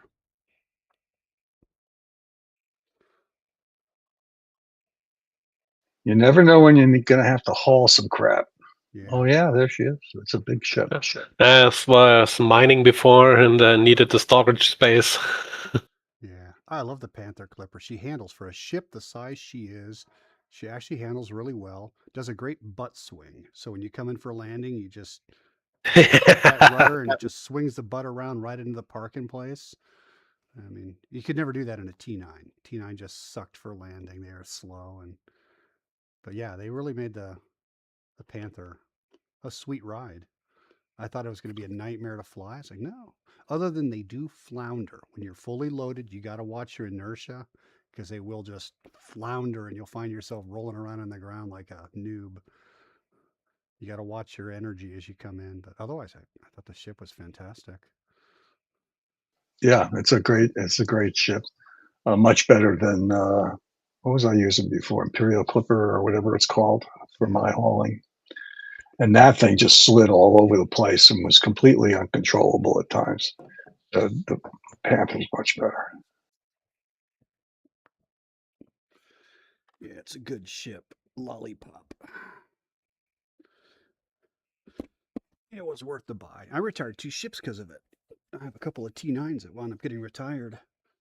My fuel handler for my carrier, I just parked that somewhere, and I had a cargo ship T9, and that one I just parked some random base. I can only fit 40 on my carrier, so the 6 worst ships all got the boot. I can't sell them because they're all engineered, but I just didn't see any point to keep them on the carrier if they've been outclassed, you know? Same with the T11. I replaced 2 ships with the T11.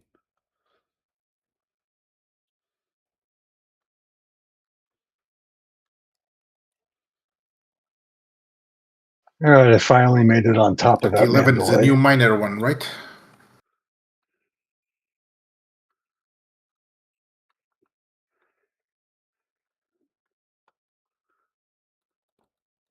Yeah, T11's the new miner. Yeah, that's a sweet ship. The way it picks up mats, it's almost a cheat because it picks up all the good stuff first.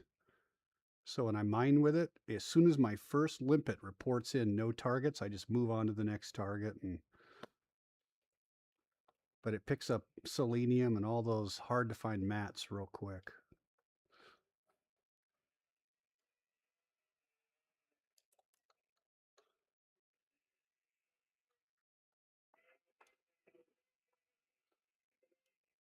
Oh, that's interesting.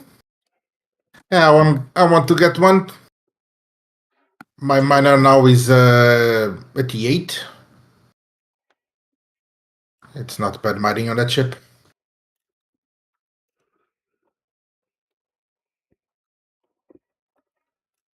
Ooh.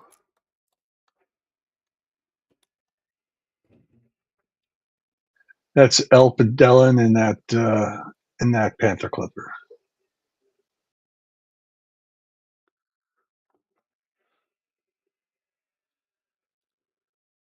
Now I forgot where I parked. Oh, there's my ship. Yeah, It's getting like a parking lot here. Like there's a bunch of ships out here. I just send you a friend invite. If you can accept it, so I can see if I can join your instance again. Okay, give me a second here. Yeah, sure.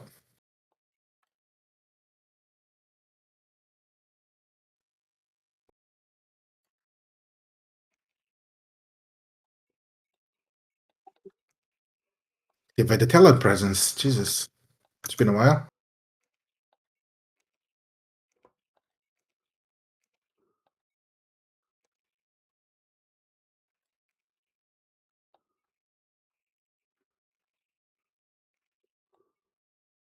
There we go. Did you get it?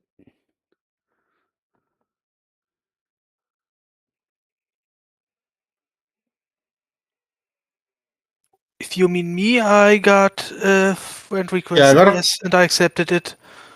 Going to invite you to a team. Do you know how to enable the beacon? Yeah. Yeah, enable the beacon so I can join. Let me land my SRV. No worries.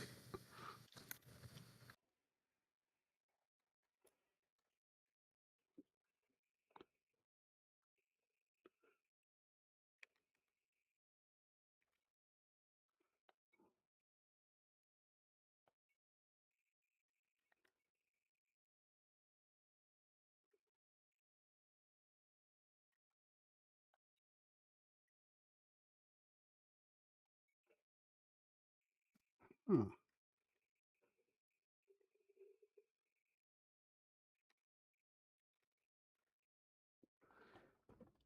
I don't have the option in the SRV. Let me zip on over there and dock again.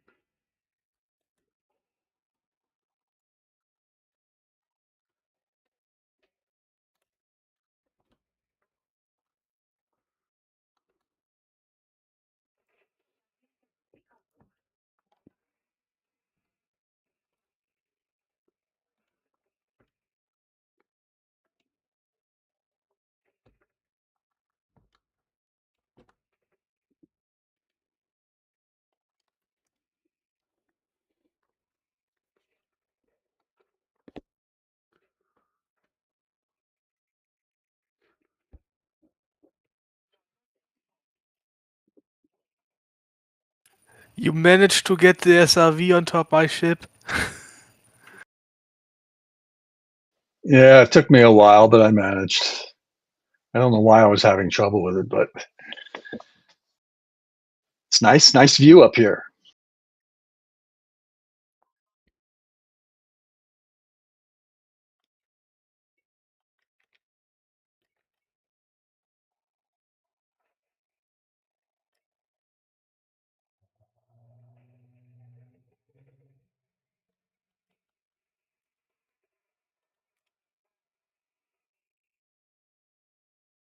Okay, I got the beacon turned on. Yeah, the option's not there in an SRV.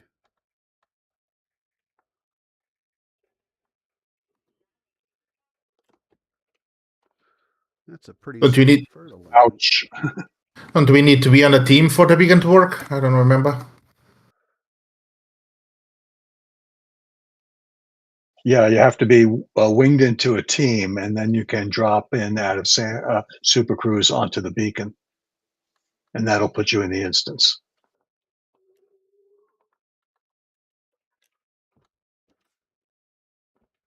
And once you're in the instance, you can leave the team and make room for somebody else to come into the same instance.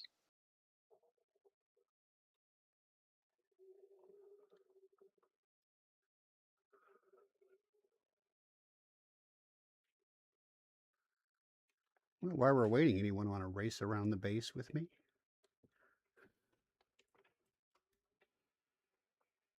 You mean the inside route? I'm Need just to racing switch on ships. outbound right now. But actually, if you have a co-pilot running, you could walk us through the course. I have trouble running co-pilot in VR right now, so it's hard for me to see the course indicator in co-pilot. Yeah, I've run it a couple of times already, and I got to tell you, I get lost every time, even with Copilot. Yeah, that's the one downside is Copilot needs to be able to show a map so you can kind of see where you're starting and stuff. It's a good tool. Turner will make it better. Give him time. Yeah, I mean the problem is the arrows simply point you in the direction. Oh, I have a fine. I don't know what I got it.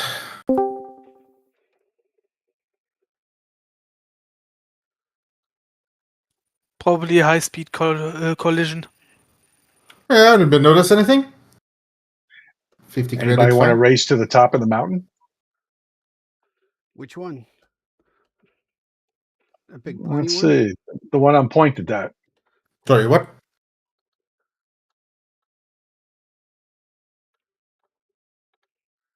The one you're pointed at. I'm in my SRV. Yeah, let me spot you there. I'm pointed in sort of westerly direction, around 230 degrees.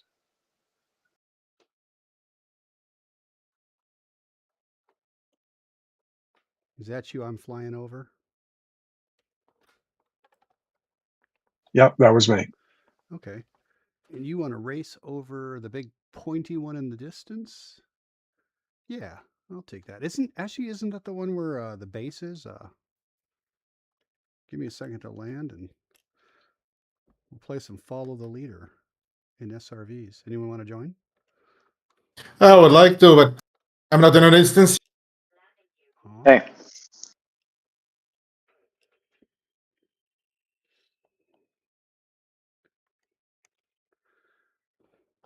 Is this thing on?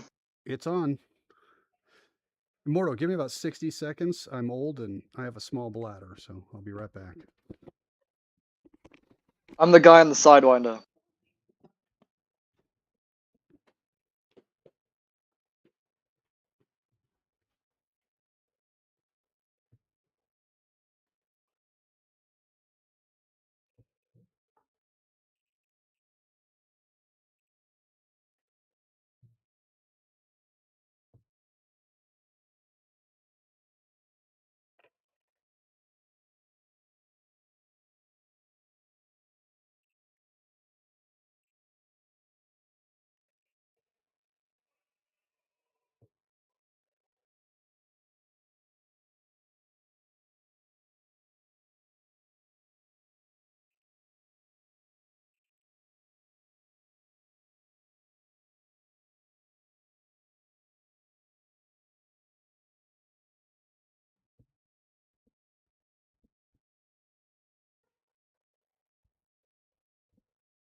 Okay, I'm back, but I got to warn you.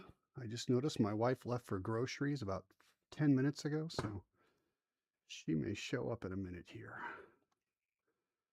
Oh my God. We got to get this done before she comes back.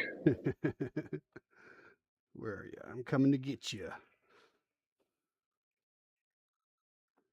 Hey, you can fly through the tunnel in the port. You know the tunnel to the inside. You can fly through that. Yep. Yeah, I've done a couple If racing your ship plays is of small that. enough. Yeah, I've done that in my Mandalay. Yeah. And also like the gates. You can fly under those as well. In fact, I think Kaylee's Barracks, that was part of the race.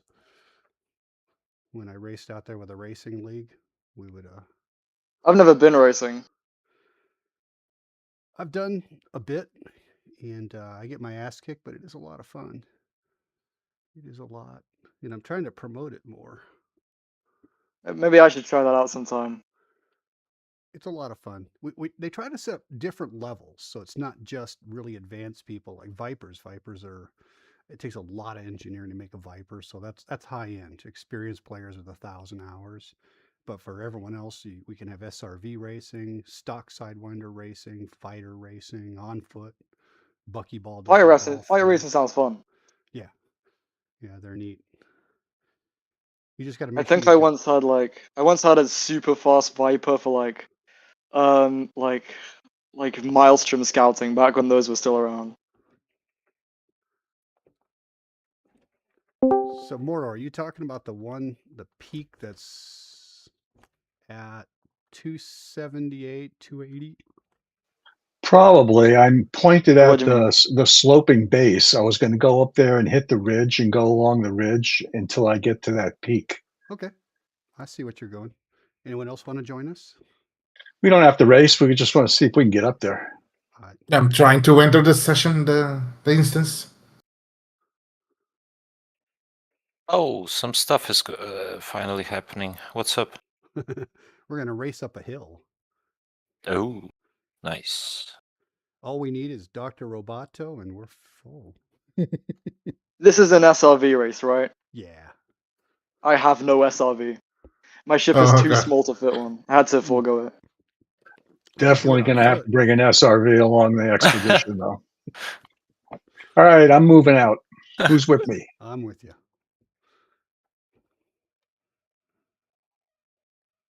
Can this be a foot race? A foot race? Oh, I see this little SRV scooting up the hill, yeah. Oh, look at that. I already spun out like a noob.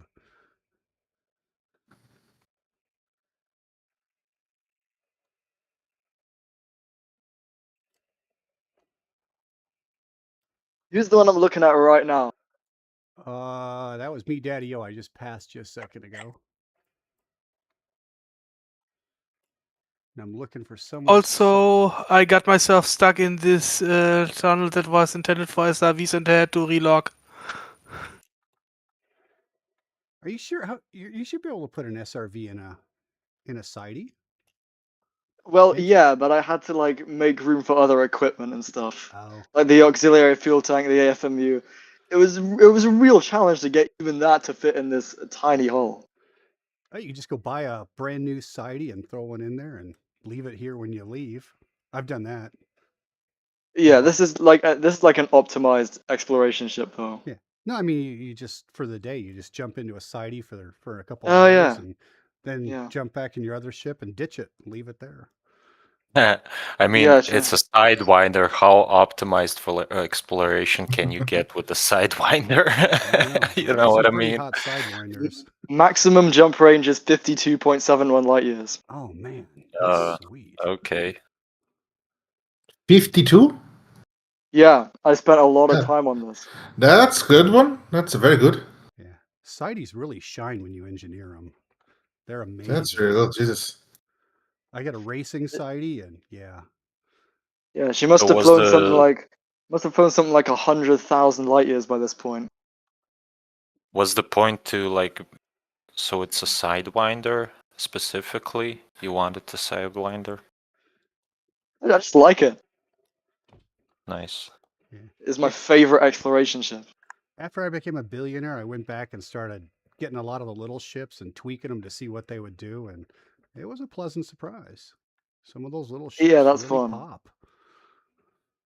They're a lot of fun, and they're cheap, so you can go out and crash them, and it's okay. You know, that sidey probably cost you well, you got the $5 million engines in it, don't you? I'm at the Yeah, top. it's like 5 million credits in total. Where is everybody? I'm at the top. Like for the whole ship, it's 5 million? No, just the engines.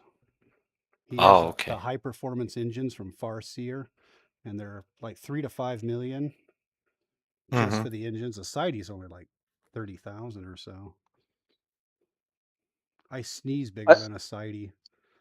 But yeah, the I buying don't. Sideys for events like this, I've done that. And at one point, I had like 6 Sidewinders scattered all over the galaxy because I just buy one, use it for an event, and then just park it and forget about it. Do I you don't guys see actually have any enhanced interesting? performance thrusters. Oh, sorry. It's maybe I'm lagging a bit. Do you guys see any interesting canyons there or something? East and west of us, there are canyon systems. You got to rise up and you can see them, and they look pretty interesting. That's why I was hoping to get people in this instance on this channel, and then we could go do some crazy shit. Yeah, I was thinking of finally trying the race ship I built and never tried actually.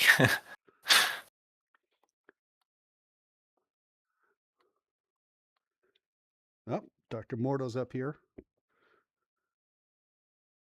I think this is officially the first time I've ever won an SRV race or anything close to a race.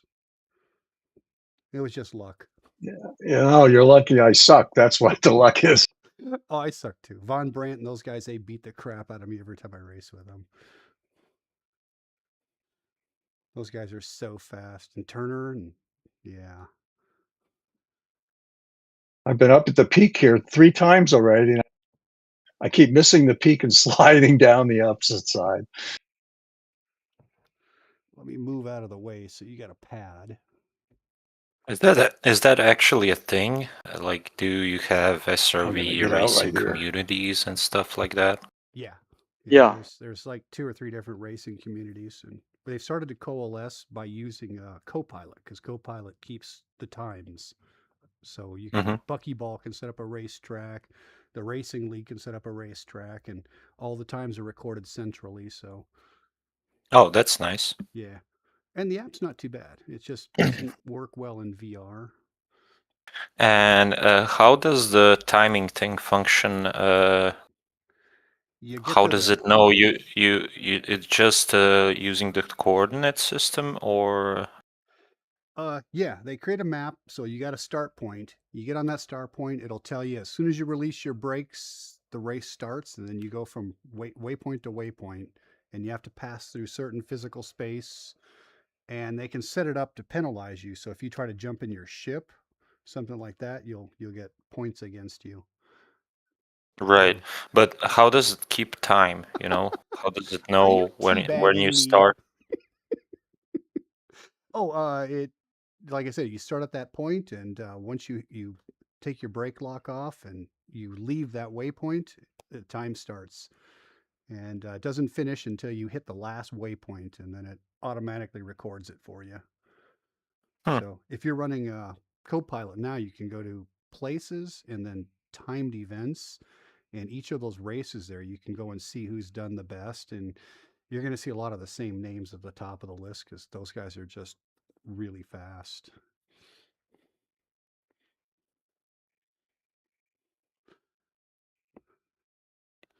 I'm being teabagged. I can't believe you said that. I'm gonna sit on here. Why don't you try and move and see if I move with you? I have a feeling I'll just fall off, but we'll see. Did you fall off? Oh, no, I'm still. Oh, now I fell off. Oh.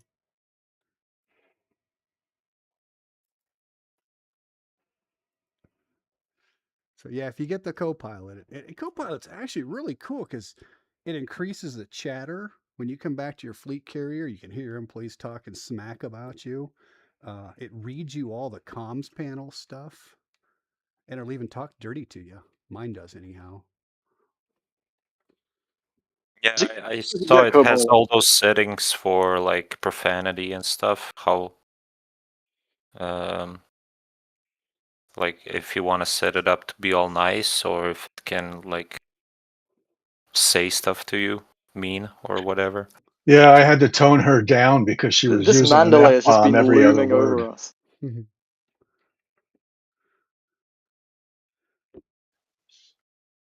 All right, you guys want to It can race be back pretty. to the It can be base? pretty entertaining. Ready to race back to the base? I bet I'd win. Are you in the ship? I'll take that bet. Count of 3.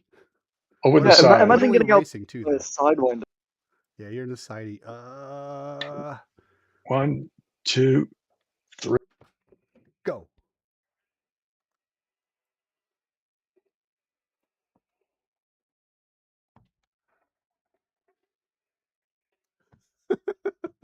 I lose.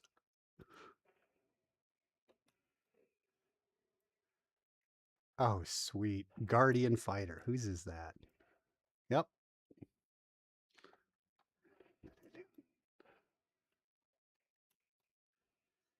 Yeah, I have one racetrack that's pending approval that one of the last steps, you climb this big ridge line and it's a cliff and you're literally supposed to just jump off it and fly to the ground.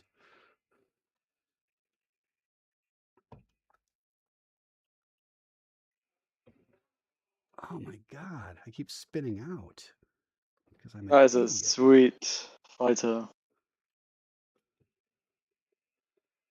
I've got to get me one of those Guardian Fighters someday. Yeah, true. Actually, I think the F-63 is my favorite. I have no idea why. I just like the way it looks. Hit my own ship.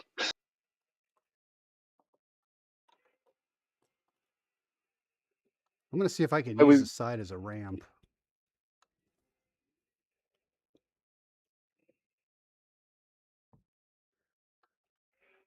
But there are racetracks even out at Beagle Point. So when we get out there, I already challenged a couple of those guys.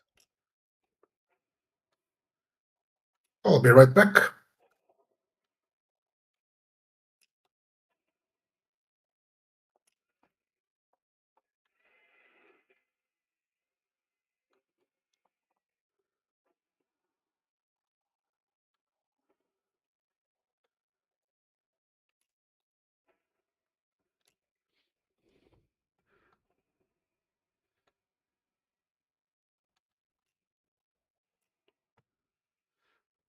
I don't know, my favorite control for SRVs is actually a yoke, but I gave my yoke away when I switched to a stick a few years ago.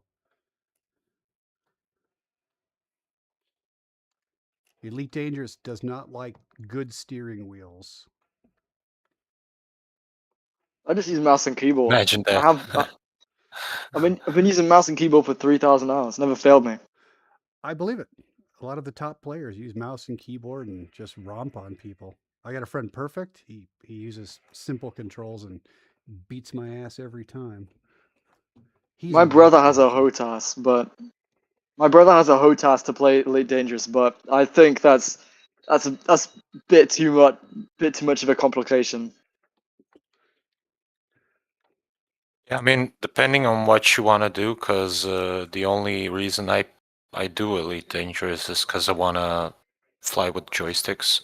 So, you know, I had It's- played with gamepad for years. Now I fly with HOTAS.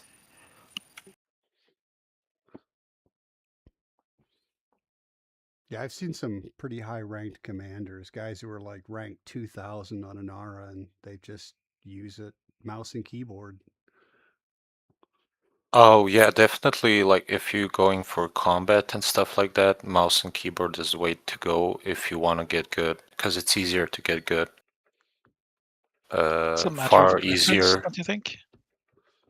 No, I'm just saying far easier targeting and doing the micro stuff. If you want to like get good, but that's not the point for me. I want to get as good as I can with the joysticks, because if I had to use a mouse and keyboard, I wouldn't even play. Okay. I do it for the immersion, so I want joystick. Yeah, or exactly. Stick, throttle, pedals. I even have a simulator that I sit down in. It's all about the immersion. Which also I didn't means have I a really joystick don't. once. Huh? Yeah, I didn't have a joystick when I started playing, so I'm just so used to the mouse and keyboard that I do now. I have joysticks, but I can't use them. Yeah, it's really different, and you're never gonna be as precise with the joystick as you would with the mouse. So Especially once you start doing the FA off stuff and stuff like that.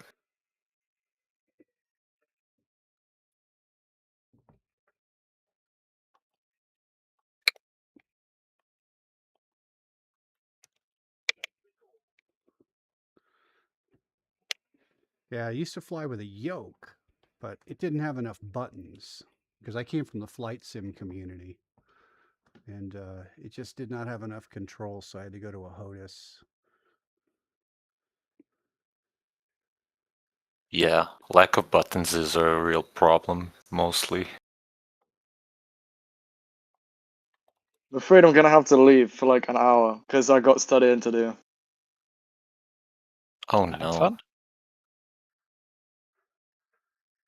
I have a Stream Deck I use for the extra buttons, actually. Although I have the keyboard, but I find the Stream Deck easier to use as I can use it, well, customize it more.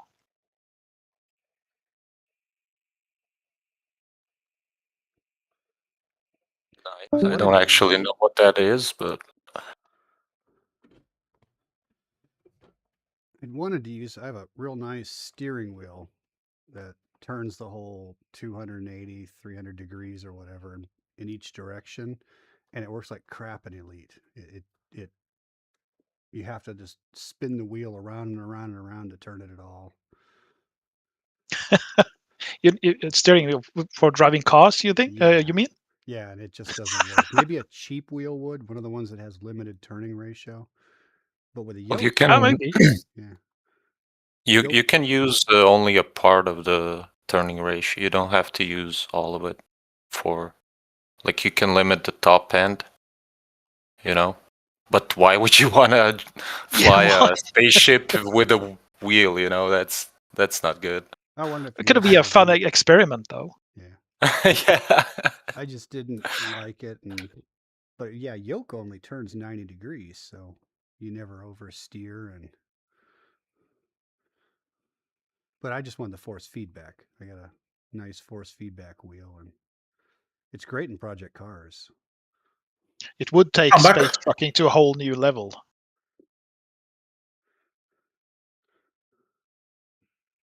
Yeah, right.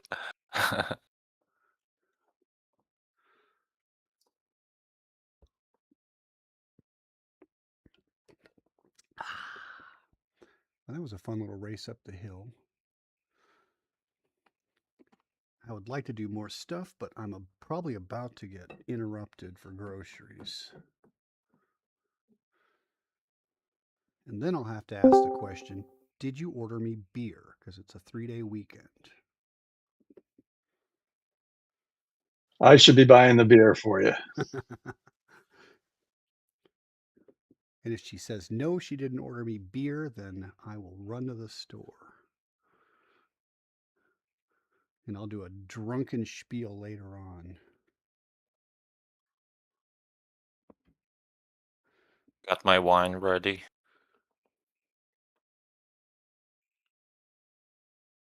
Oh, I'm into my second beer already.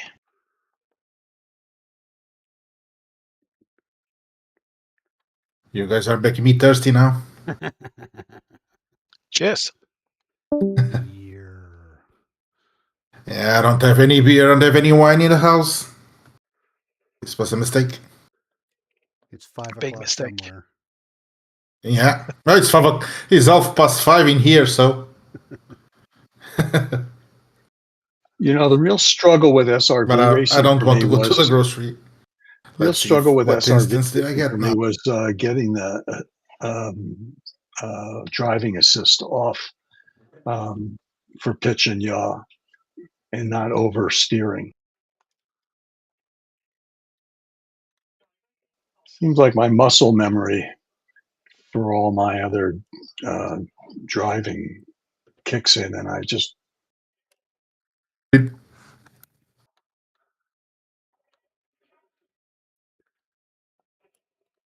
Yeah, the SRV is great on planets with canyons. You go and get your Evel Knievel on.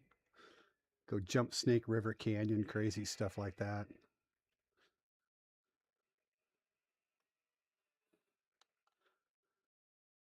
Do you fly with driving assist off? I need someone to wing up with me so I can join from the beacon. Anyone available?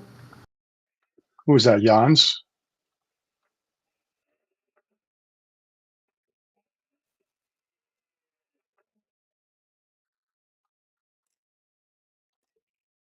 Not there yet, so sorry. No worries. If you, by the way, if you have instancing issues, it helps to friend people before you try. Yeah, I'm a friend Dario, but I don't go to his instance. I don't know why. Oh man. Yeah. I have a friend invite somewhere. Let me see what happened. Jans, why don't you go ahead and friend me and I'll wing you in. I also sent you a friend invite, so I can also wing you in if you need to. You guys rule.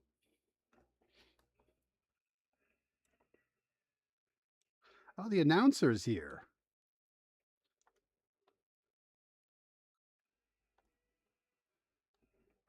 It was really funny. I was on his channel the other day and he was playing some kind of loud music and it was a little bit loud. And I commented, the music's a bit overbearing. I feel like I've been on hold for an hour. And then later on, like last night, I joined one of the chats and he's on. It's like, oh God, sorry. I know that was me.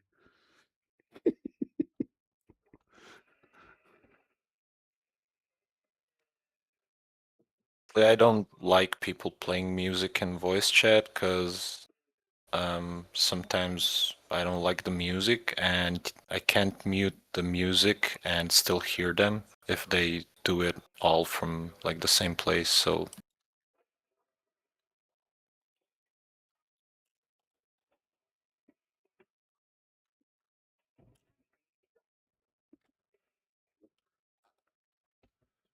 Oh, that's interesting. His wing is in the dirt, so I bet I can drive right up his wing.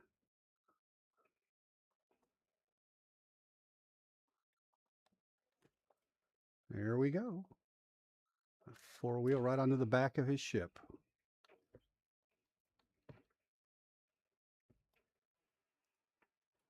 Hey, Jans, did you get friended and winged in yet? I've winged in. I've winged him in. He's about to jump. Yeah, I'm joining you. Thank you. If I don't screw up the landing or the orbiting, that I'm very capable of doing too.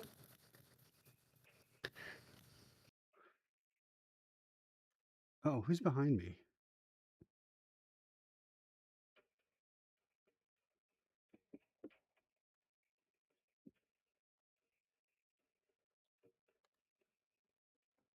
I can't see. Who is that behind me?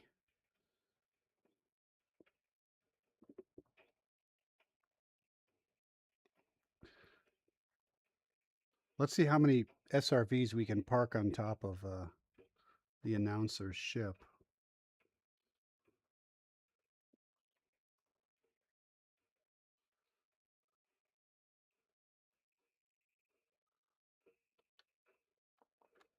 And he's in Flotilla 1. All right, here I come. Yeah, that's where he was this morning. Let me tell him, he must have changed instances because he was in a different instance.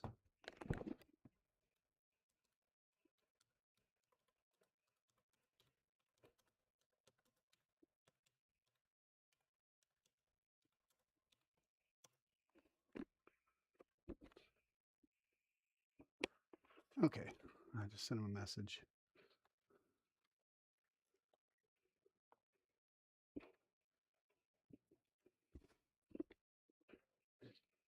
Okay, I've landed on top of the announcer. I'm up here too. You got 2 ships and a Guardian fighter. I see the fighter. That is an interesting looking thing. Yeah, I'm in. Thank you. Welcome. That's what I needed. So where the SRV is doing what? Climbing on the is that? Yeah, see how many we can park on top. I just notified them we're in this one. Oh, and they're telling people to get your fleet carriers out of the system. Yeah, they were.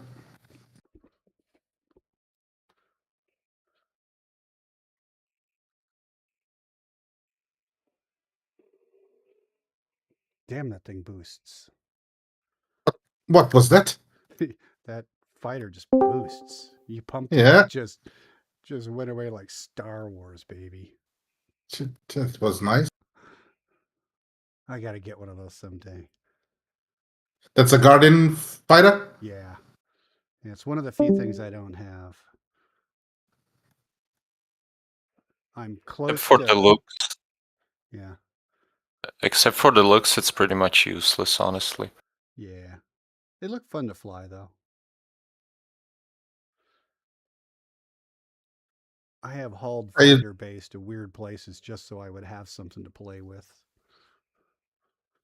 I use some fighters, some PvE combat, some but yeah, not much they do.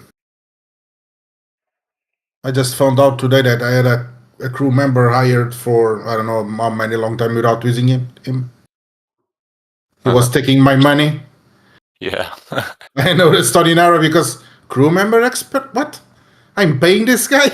I use mine. They earn their keep. Yeah, but I use a lot. I'm not doing much combat the past few times. Doing more mining, some power play, new power play stuff.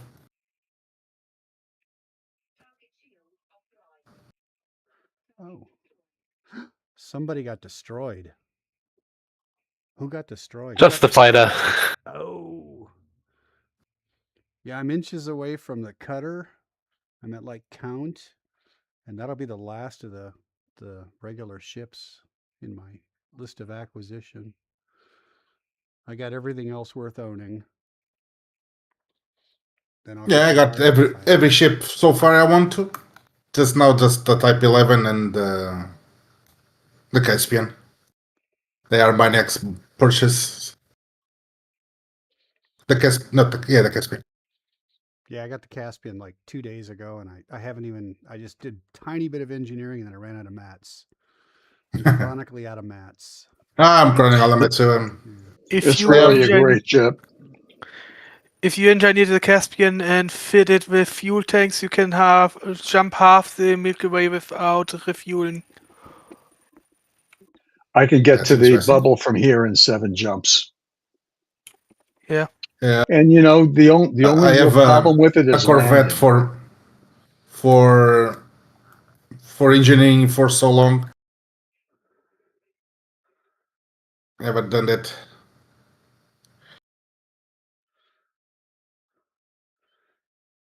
But it's always real world money for selenium and some of those other top ships. I'm serious. I would give them money for it. I don't know how much do I have. I don't know if I have any. That's materials, right? Yeah. Yeah. Let's see. Yeah, because that's one of the last things you need for like or drag drives rather. So you're right there. You're like, oh, I'm almost level 5 in drag drives. Fuck, I have 23 selenium. Dude. That's awesome. I would encourage you guys to stock up on some Jumponium. I don't know what I got, but as I said before, I play very slowly. I think I reached my first 100 billion. Yeah, 100 million this last year. So I'm very slow playing. Everyone plays at their own speed. Yeah, sure. Yeah, sure. Beauty. There's no win or lose in the game. You just play and enjoy. I will play normally 2 hours a day, more on the weekends, but I want to play in other games also. So somebody just pulled in a T11. Who is that? I have 150 FSD injections available. That's so cool.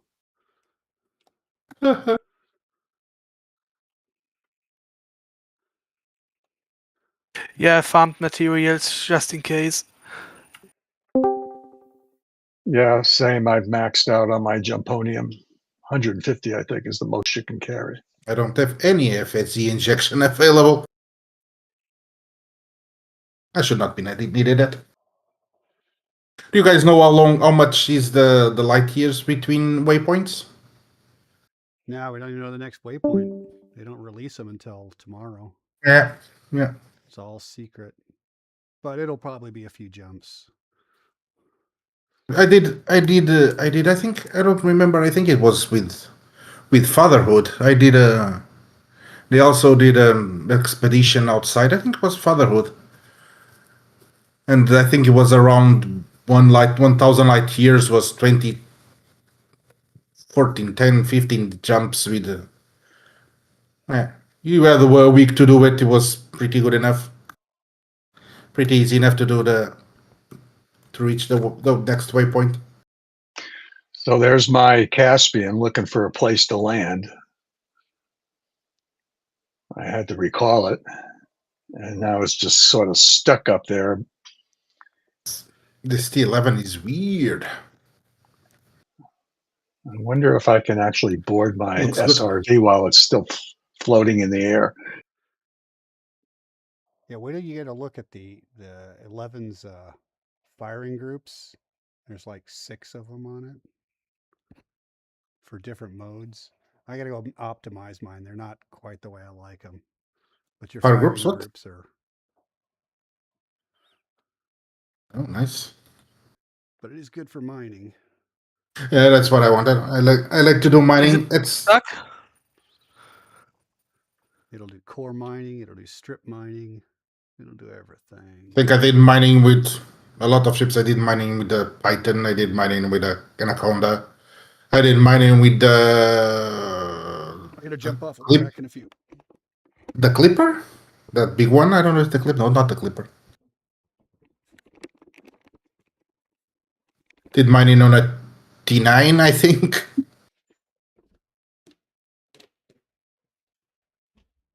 Now I'm doing mining on a T8. That's my mining ship.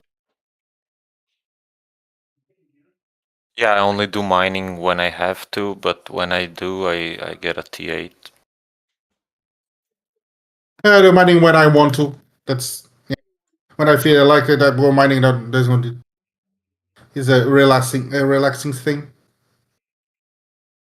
Actually used to use my Python for mining before I got my One of my the 11. reasons I'm so slow because I play what I want to play. I don't go for the grind.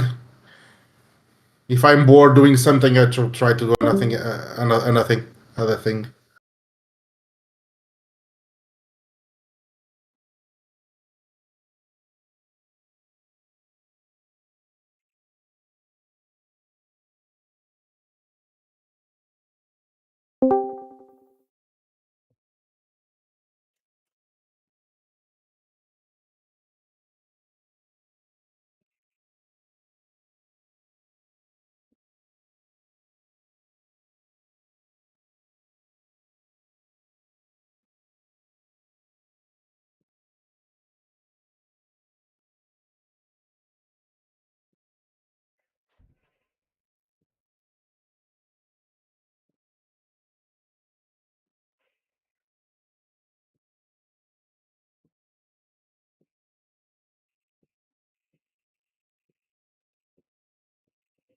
You guys find any good canyons there?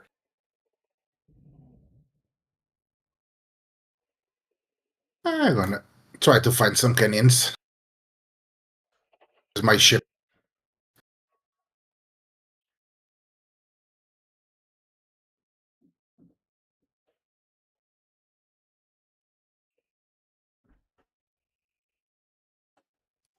The Caspian still refuses to land.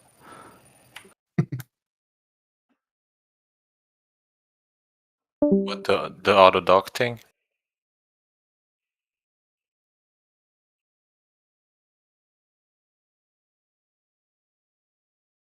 Never knows auto land. It's not very good auto land thing. You might need to relog.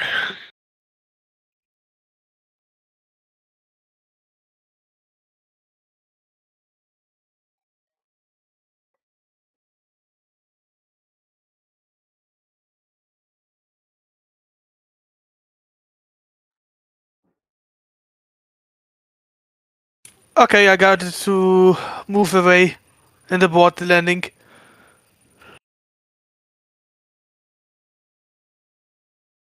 Yeah, probably the train messed him up or something. Don't really know how that works. Yeah, the Caspian has very buggy terrain scanning. Oh. It was supposed to be easier to land, right? On Yeah, but planets. it's bugged. It Yeah, only has three. It only has 3 hit spots to check for valid terrain, then fails because the middle isn't valid. Ah, okay. Yeah, but they will fix it.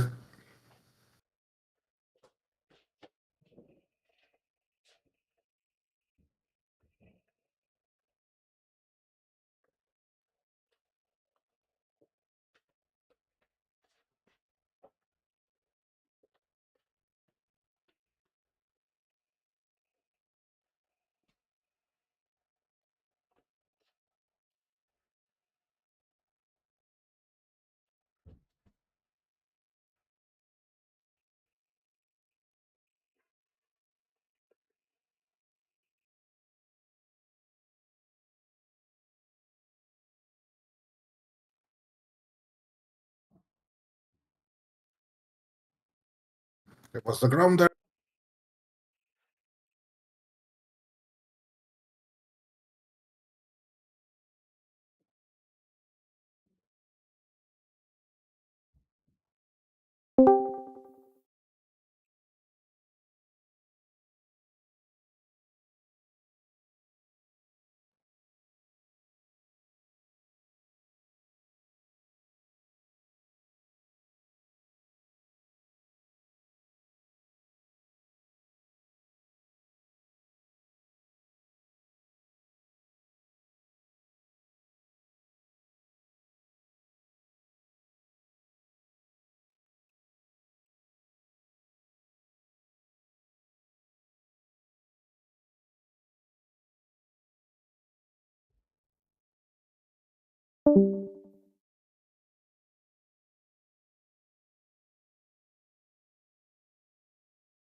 This planet is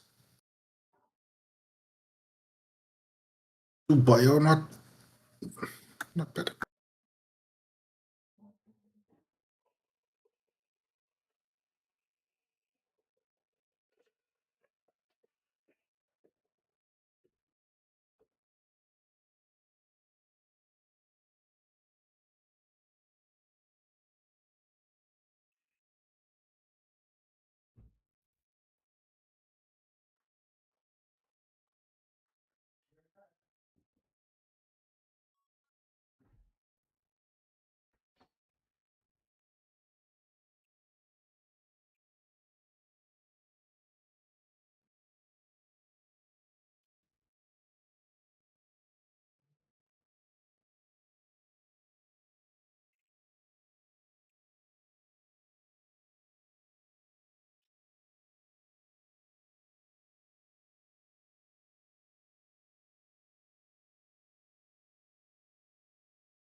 I got to go. See ya.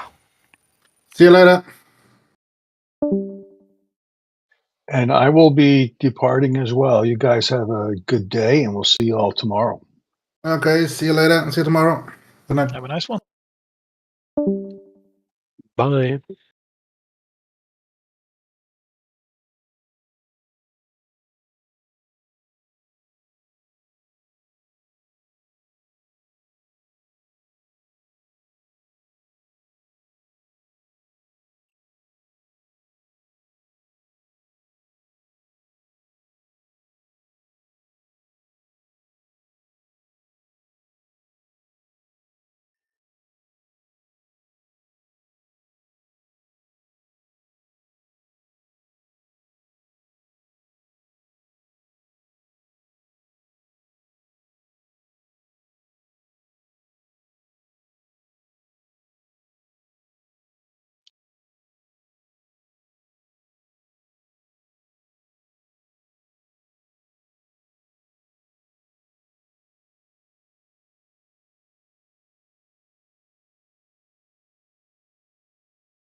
All right, I am back. Welcome back. So that was funny. Remember I said that if my wife didn't pick up beer, I was going to have to make a quick beer run? So I dart out the door, still in my pajamas. And who do I run into but two very diligent church ladies who want to lecture me about sin. So I told them I've done at least 6 of the sins. I'll work on those other 4, but it's just funny to run into them on the way to make a beer run. Like, are you telling me something, God? Not funny, but so I got beer for the weekend. I'm back. I didn't die, but somebody's ship disappeared out from under me, it looks like.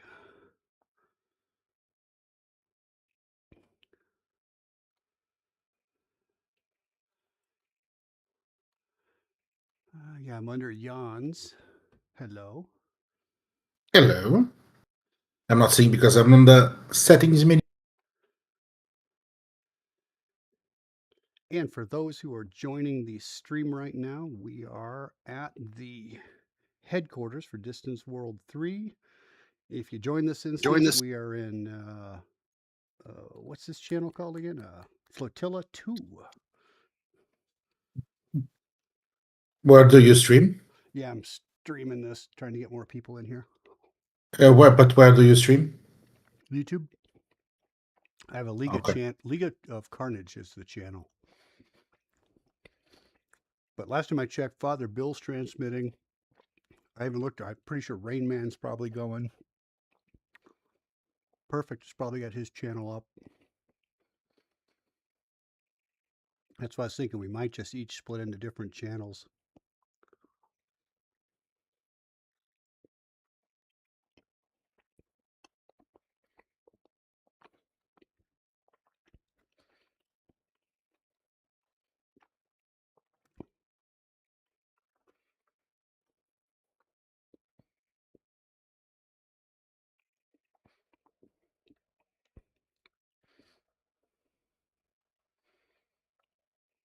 So where did my ship go?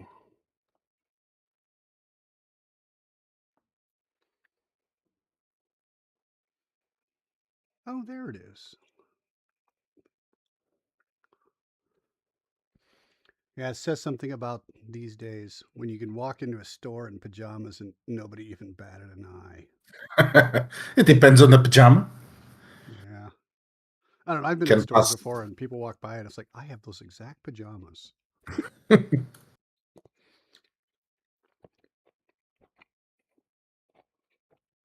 don't think anybody cares about an old fat man in pajamas.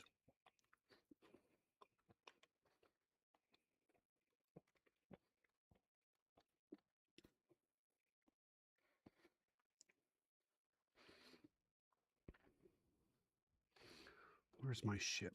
I'm going to do some racing around the base. Unless Dr. Morto wants to lead us on a path or two. Yeah, when a Cobra Mark IV to do some. You know what? Let me get my Cobra and want to run laps around the base. Yeah, sure, but this is not engineering, so not very fast. I only have one ship here, only my Mandalay here.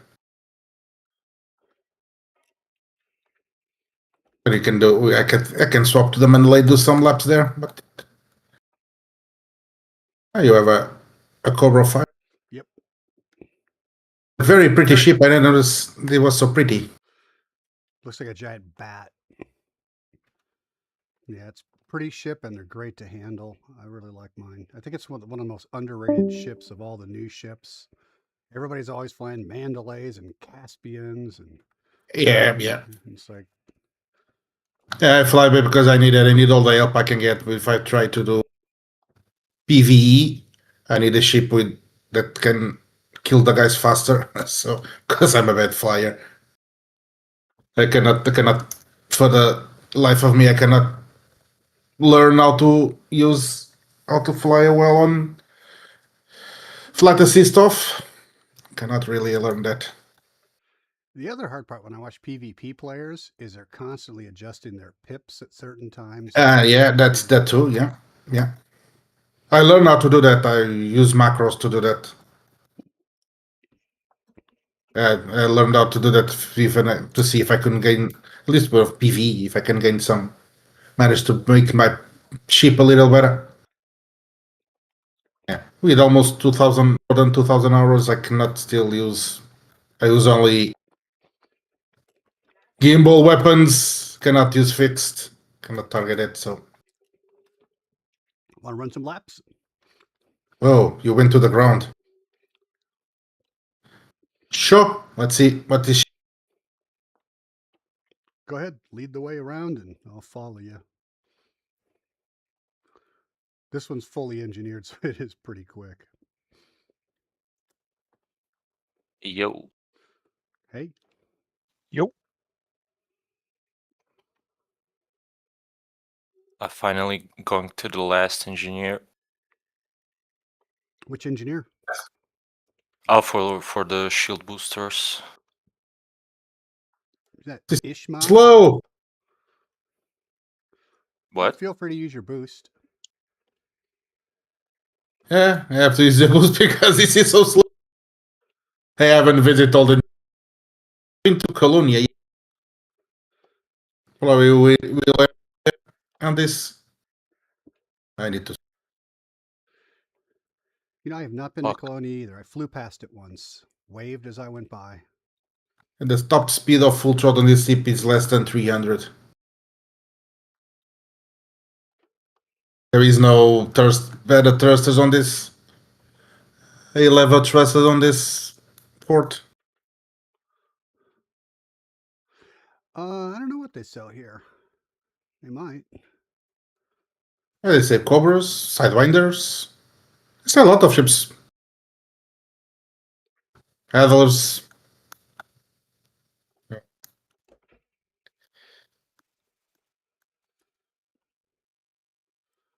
Yeah, mine engineered it cruises at 430 and then boosts to around 6. Oh, and my boost around 400 and.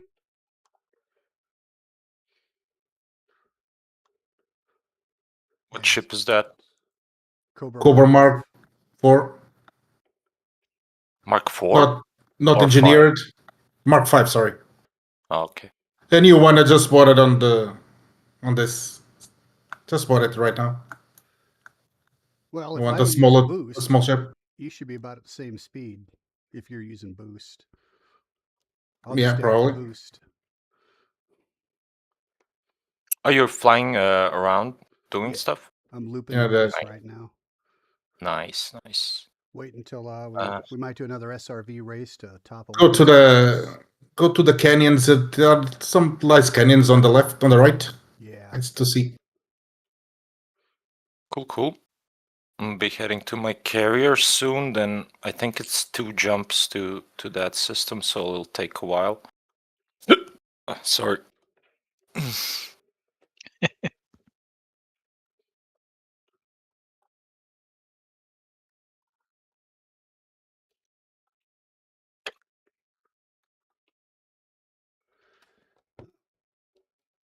Then I saw one just decelerate from the boost. Oh, I like the Cobra 5 boost. Its boost sound, it's as if you were shot from a cannon, like. And it boosts every 5 seconds like a Crate Mark II. And an FDL. Yeah. That's why of all the ships, I traded them all in until I got to the Crate Mark II, and that was the one I kept. Everything before that was just meh. It was wanting. They weren't big enough for cargo, fast enough, tough enough. And I got to the Crate Mark II, and it's like, oh yeah, and I kept it. That's Planet Express. I've kept her ever since. I only had the. Oh, sorry. From the old ones, I like the hauler. The hauler was a nice one for cargo missions, and I like a lot of the Vulture for PvE combat. The Vulture was very nice. But I this only was- used the Mark II for Targoid stuff, and that was before Corsair. The Corsair kind of made it Yeah. obsolete. Then, but when I reached the Python was my main ship for a long time. Then I got bored of the Python, and luckily the Crate Phantom appeared. So I the Kraken a lot. Then the Mandalay appeared on Mandalay, my main ship. Exploration, jumping, some PvE combat. I mostly use the Mark V Cobra for bubble stuff. Oh, rubber banding gear disappeared. Well, that's a very pretty Mandalay parked over there. Who is that? Commander Blastard.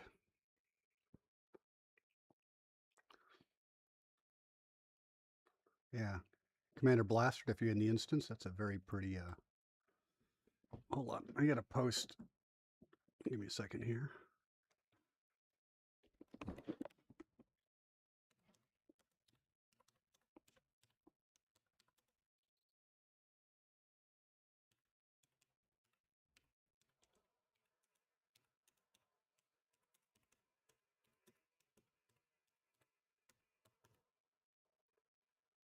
Oh, I need to get used to push to talk. I forgot to press the button. There's a trick you can do. I noticed if you have a streamer role, you can talk without pushing a button. Oh. Yeah. Yeah. I've got mine wide open. I'm not going to. I'm signed up as 'Cause- streamer/mentor, so. I Not don't going really to- have any buttons to be able to do that, so that's I couldn't. So you know. Yeah. I have a button mouse. My mouse has 3 buttons. I'm using one of them. I am out of buttons. In fact, when I go to Thargoid combat, I have to assign one of the buttons to the EMP blocker.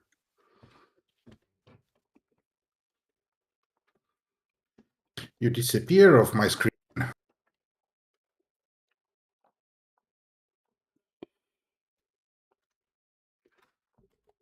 There you are. I see you up there. Yeah, but I was watching you in front of me, then first you disappeared. Oh, I It's probably the game hit check. boost. No, you completely disappear. It's a game. It's the network code. Fully engineered, the Cobra Mark V does really sing. Yeah. It's not the toughest ship, but if it gets in over its head, it can easily take off and ditch you. So it can stand or it can run. Yeah, good luck hitting it, especially once the shields are down. It's like almost impossible to hit. Right. Try at some point engineering a Cobra. See what if I can survive against PvE combat. I don't think I Oh, killed anything PvE but a few bots easy. with this.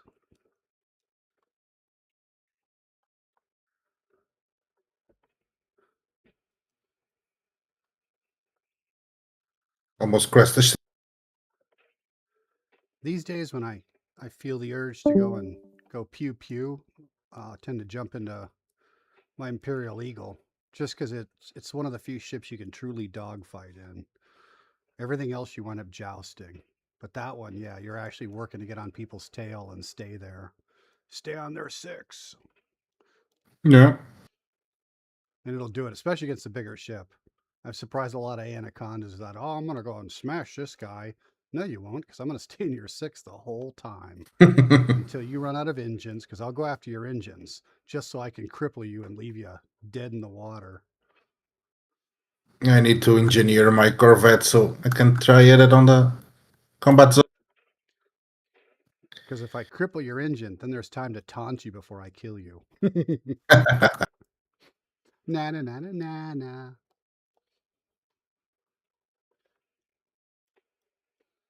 Until they do a reboot and recover their engines and.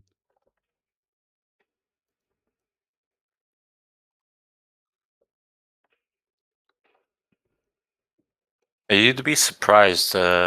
what people can do in a medium ship. The meta for the PvPers is FDL, so It's still FDL. yeah. I think what was the ship that took it? It was the Python Mark II. There was some conversation that Python Mark II to take FDL place. Yeah, FDL is a very good combat ship. I have one. Yeah, not yet, but people do use it, and it's a Yeah, pretty yeah. awesome ship. You can has good hard points. Yeah, yeah. I have one. And if I have you- one FDL. I did some combat Octa Pro, and yeah, as I don't have a fleet carry, I have to go when I Oh, want I to do meant combat.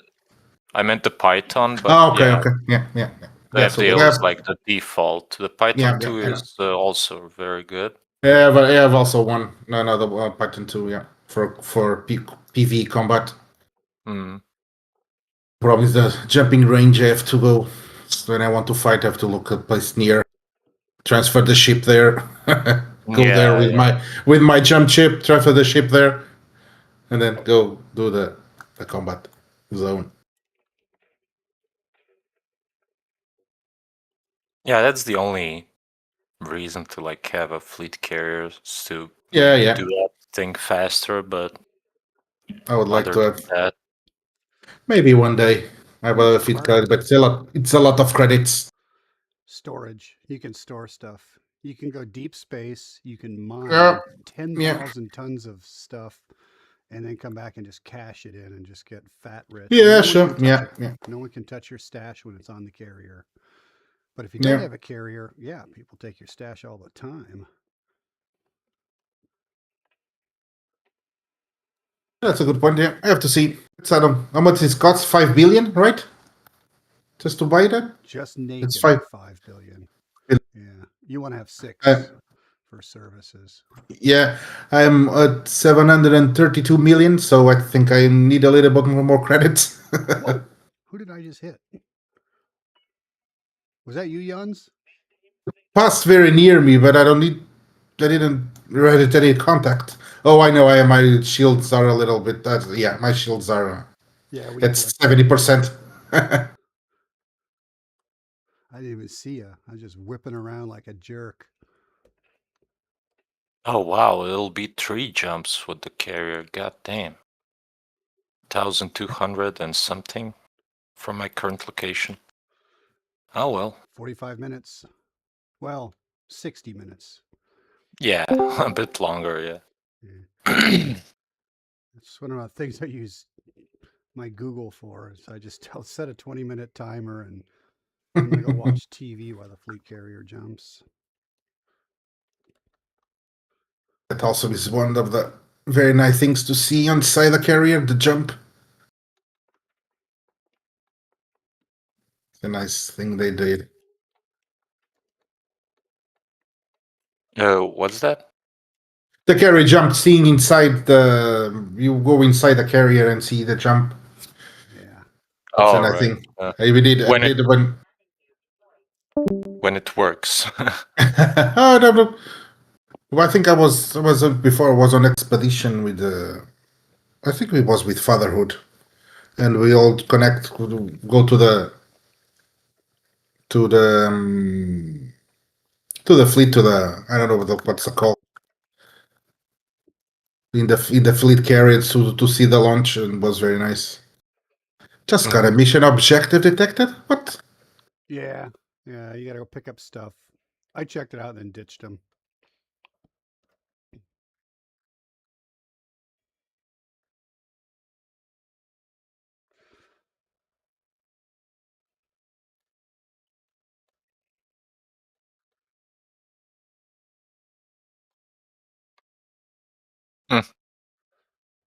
All right. Okay.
Yeah, we got a couple of these ships here that are in a different Discord. I can't tell how many people are in our Discord channel right now. Is it just us three, or are there others? Yeah, just yeah. us three. Yeah, just us three. I'm posting in the chat thing there, the message thing to let people know we're using this one for this instance. Mm-hmm. That is something I wish Elite Dangerous had better comms. I mean, just the simple act of just wanting to be able to hail another ship when you see them. This whole having to go through and Yeah. team them up, and then you can talk to them and say, why can't I just hail somebody? Hey, what you up to? Well, And they you can direct message somebody. Yeah, it's just Yeah, but it's not easy. yeah. It's not they're easy. not It's a lot. blocking you. It's not friendly. There's a lot of clicks to do that. Yep. This painting on this Caspian.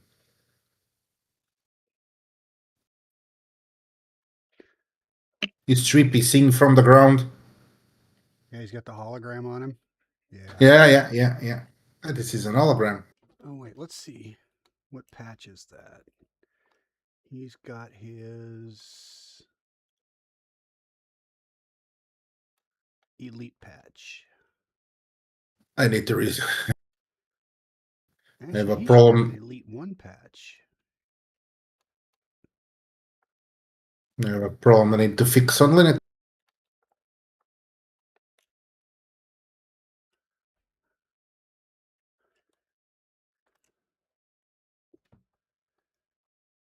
Yeah, Commander Blastard, you got the wrong sticker on the side of your ship, man. You're elite 1 now.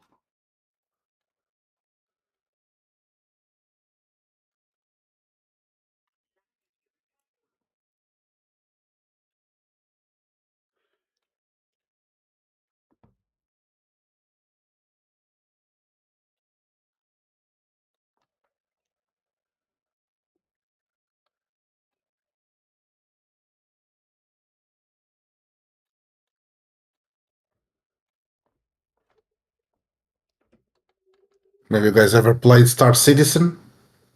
No, I have not. Nope.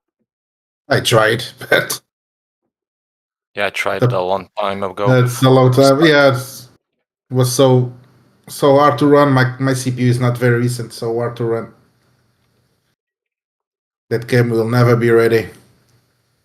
I tried it when, like, before I even started Elite because it looked better, but everything was buggy. Yeah, lots of bugs. After a few hours of finally getting to space, I wanted to like have my guy stand up and look around the ship for a bit, and as soon as he stood up from the seat, he just flew through the ship and started choking, and I was done with the game. Yeah, I think everything I did also. I did the first mission. I went to a planet to pick a box. I pick up the box. I'm exiting the station, whatever. There's some stairs on the set. I don't know what happened. I think look, my guy tripped it and died. It was very weird. Yeah, it was very funny. The game seems interesting, but I don't know if it will ever go live. I don't know if it will work well. Yeah. Because with the amount of money they Yeah. raked in and stuff, it's like it's such a smack in the face to be constantly telling people, "Oh yeah, soon, yeah, soon you'll because have a they are, game." yeah, they You are know? doing, they are always doing something new. They are innovating and changing things, and but the game looks good. I don't know. The area seems so wide, so big. There have to be a lot of players so that to feel alive. I don't know if they'll ever think that will work. Yeah, especially with them resetting your stuff every what's it? It's like 6 months, I think. Or I think now they maintained it for a while. Yeah, I think. I don't know if they've reset it in the last few years. I don't know. no, It's I been was a while. talking to a player. He played till relatively recently, Oh, He that's good. doesn't log on as much, and yeah, he says that they reset it at a fixed time interval, Yeah. so Yeah. everything, like you get to keep some of the stuff and all the stuff you bought, but the stuff you salvaged and like did invested your time in, that stuff is gone. Yeah, but that's expecting on an early game. But it's not early, dude. It's like they have so much money. Look at how much But- money they but got yeah, from but this- people. And Like you sold you it, you right? you expect me you expect me to like believe you guys that the 10th Yes. year you're promising a working game and you just keep asking for more money. I mean, ships for multiple thousands of dollars. Come on, man. That's like what Still, the fuck? yeah, but they are still in early access. That's not even beta or something. It's still there. If it was like, I don't know, like a lot better than Elite, I still wouldn't support that kind of business model or mentality because it seems Yeah. like just like stringing people along. And I mean, people that buy into it, they do it to themselves, so it's on them. And of course, if you spend $1,000, $2,000 or more dollars on a game, you're not gonna turn around and say, "Ah, it's stupid," because then it turns out you're stupid because you bought into it. So I guess that's why people are defending it, but I just Yeah. can't. I can't. Yeah, I agree with you. I can't justify that sort of like business model. Like, fuck off, dude.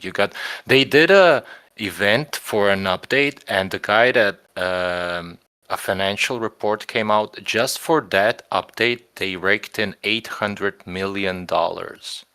$800 million, and you're telling me you can't finish a game? Fuck off, dude. Somebody's buying mansions, and it's not. You know. Yeah. It's Yeah, they not- can finish the game. They don't want to finish the game. That's a very nice. Man. Pays better to not finish it. Yeah, no, very much. Yeah, of course. Yeah, that's what I mean. It's like- 'Cause once they it's like- finish it, it's gone. Like there's no more revenue. It's really. like Elite. It's like Elite. Elite was when they found the market and selling ships. They found a gold mine. So Yeah, and it's they have another gold mine if they want to go with I don't know what with ship interiors and sell shit on the market for the ship interiors. But I don't know if they will be able to do ship interiors at some point. honestly, I hope not. Because realistically, I don't know how you make that work with all these different ship models and stuff. Yeah, will be a lot of work. Maybe they can do it. Only new ships have ship interiors. All ships don't have ship interiors. I would That's a much lot of- prefer for them to invest time in fixing the existing things, like updating the game engine and updating the networking and stuff like that. But that's not flashy, and you don't see that. So Yeah. obviously nobody's gonna focus on it. But it's a shame because if they focused on it, they'd made another 10 years. You know, because this Yeah. engine is dog shit. It's really fucking bad. And that's the main thing that's blocking people from doing stuff. The people that actually want to do stuff in the game and not just buy ship interior shit and new skins for the ship and fly around in solo. You know, I'm just like, but yeah, that's not flashy, so they're never gonna do it. So yeah, I guess it's fun. You know, I have a passenger on my ship. nice. Who is that? I can't lock onto him. Oh, he wants me to go up? It's me, Mario. Oh, it was you? Okay. Yeah, it's me. I thought you wanted me to go up. Sorry. You're not under me. I'm going to land, right? There you go. No, I just singing waving. Yeah, I don't know if Elite. The problem with network code and the network and the engine, it's not a lot of work. It's a work that's not seen and could not be possible because Oh, it's unsafe. I got to get back on my ship. or the way the engine is done. Yeah, unfortunately. And the I don't- network issues also is a lot of more related with people's computers and network because the game is peer-to-peer, is not in the servers. The only way they can do it putting some servers. They could fix that, put some servers. I don't know why we'll do the next expansion. They will have operations. I don't know if they'll do servers, but if they will continue going on peer-to-peer connections, that will not go well because people's connections are not good. Yeah. You need a central point. I think the next game I'm going to is Starship Simulator. I've been following his build. He did a Kickstarter, got enough money to pay for his salary while he's building it. And you can watch him during his streams as he builds.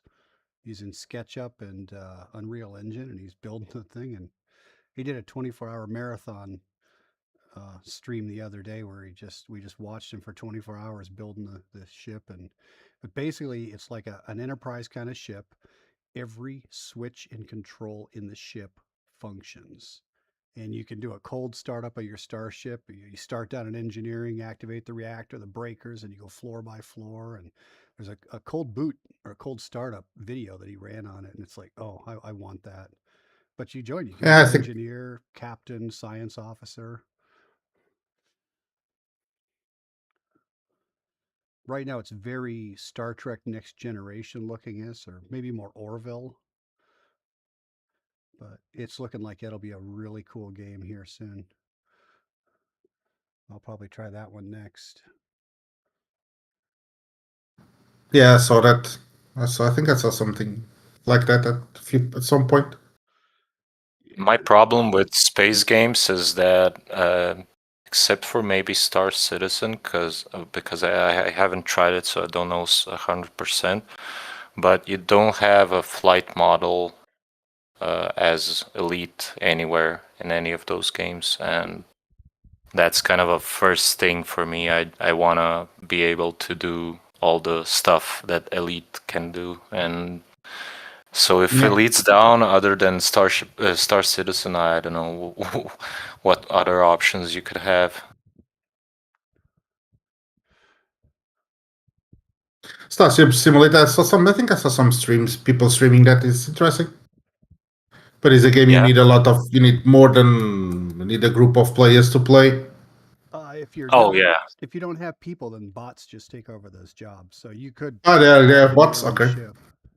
And I think I didn't at that time. And the flight model is similar?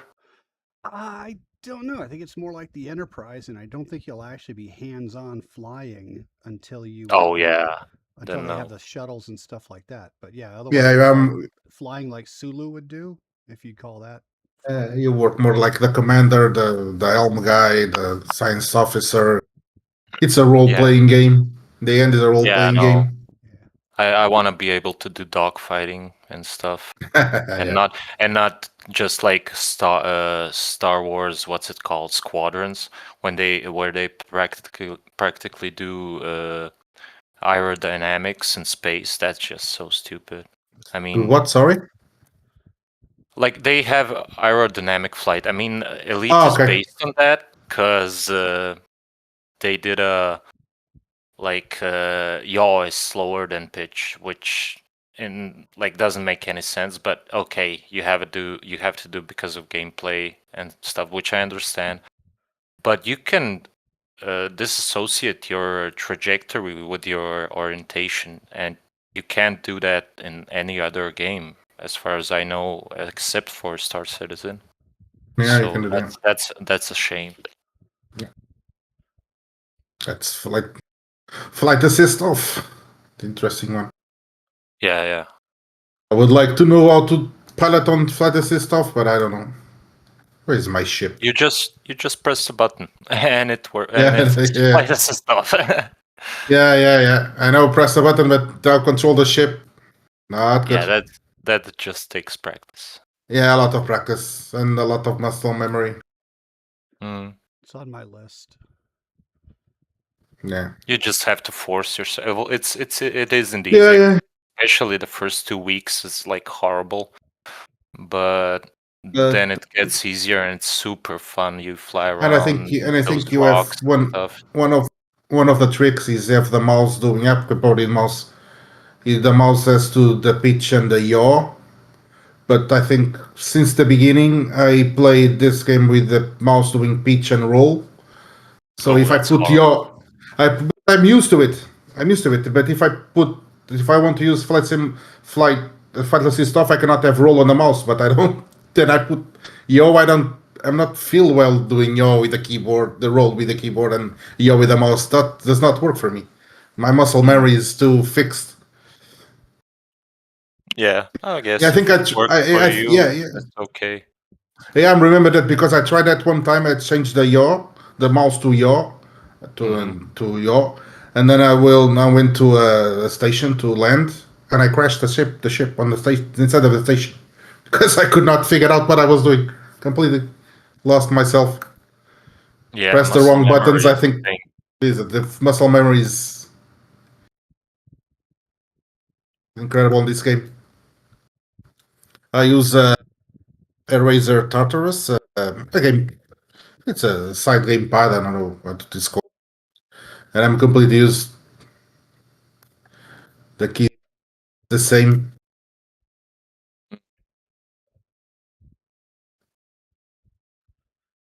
Yeah, but eventually I'm really like to try some flight assist off.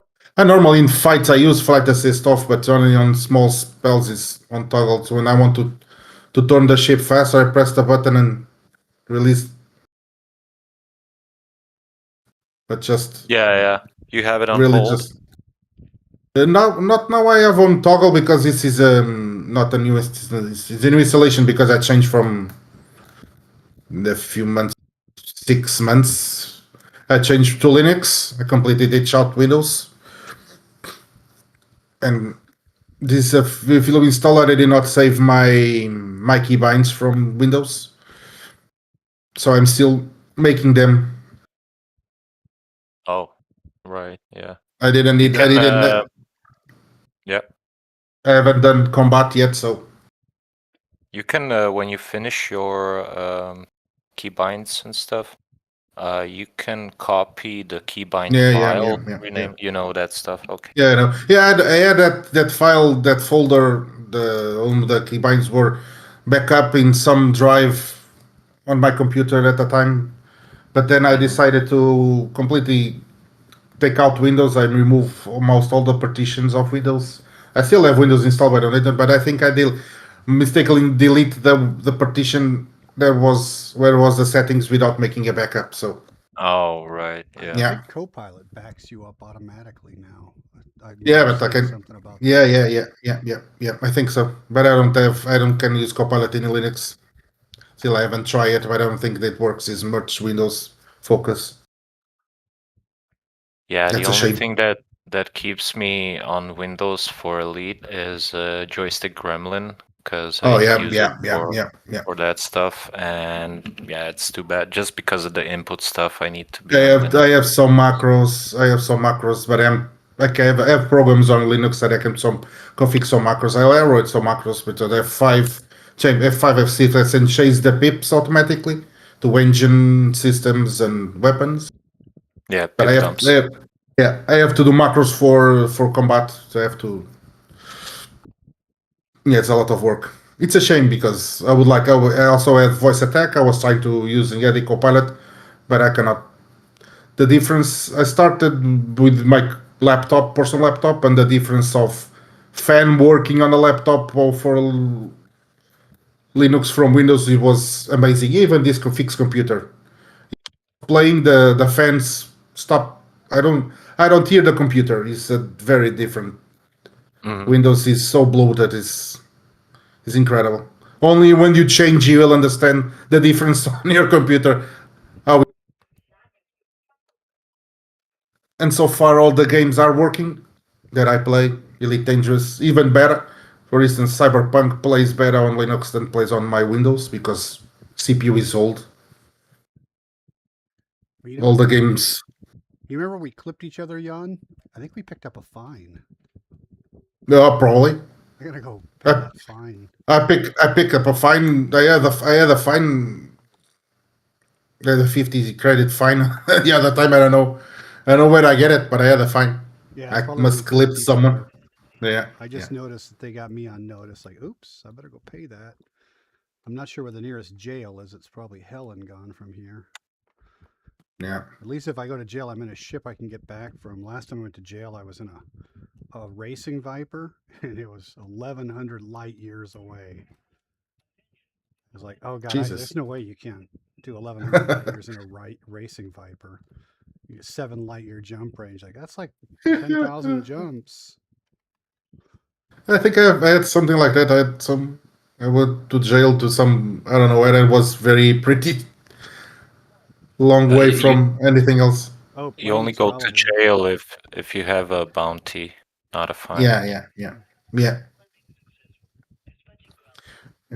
Yeah, you probably got sent to Pleiades. That happened to me. It's interesting. And I was in a T10, and my AFK T10, which has no fuel scoop because it's just filled up.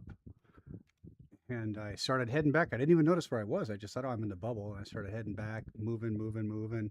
Fuel's getting lower and lower. And all of a sudden, I looked at the star map and went, where am I? And I wound up having to call the fuel rats to save me 30 million rebuy. I just didn't realize that's where they sent me. Why did you send me to Pleiades? I was like Laxac, I think, when I got in trouble. Why did you send me out there? They don't always send you to the closest jail. I didn't get a fine because maybe I was stopped. So yeah, you were below 100. I think I was stopped. Yeah, well, federal Corvette. Yeah, the limit. And I was well over 100 when we clipped. Oops. Yeah. The only problem we continue the Linux. The Linux is the applications, the companions. ADMAR connected works and overlay works. I don't know why today overlay does not want to work, but it worked yesterday. But yeah, other programs, always Windows Observer, Mac. There is another one for biological scans that's not work very well, but a squad mate also said the other day that, I don't know, EDR or some sort of market connector plugin updated, and he couldn't see the overlay anymore from it. So, but for me, it works still. I don't know what's. Yeah, Windows works perfectly. It was working the other day, but I think I will try it. Let's get it. It was working. Right. I don't know if any updates. Didn't notice any update, but maybe. Wow, they sell 33 ships at this base. And I was also using Voice Attack. I had the HES voice package that I cannot use so far in Linux because there's no thing in Linux. But yeah, it's a compromise. It's a good compromise for me because my CPU is very old and this Elite Dangerous is a little bit CPU bound. And if my CPU has a lot less, less usage from the SO, it's better. That's a difference that I'm seeing. Yeah, I think my CPU is also a bottleneck sometimes. No, my CPU now is my bottleneck for a long time. I did want to in this year buy a new motherboard and a new memory, but I don't know with the prices. I don't know if we'll have lucky. Yeah. I will maintain my graphics card. I don't need any one. I had 3080. It works pretty well for everything that I want. But I have to see. Wow, this base is pretty well equipped. Yeah, it's a lot. Yeah, just don't have the big ships. They go all the way up to the Panther Clipper. And the can buy. Yeah, but the Clipper is not available, right? Yeah, the Clipper, and you can buy a Clipper here. You can buy the Caspian here.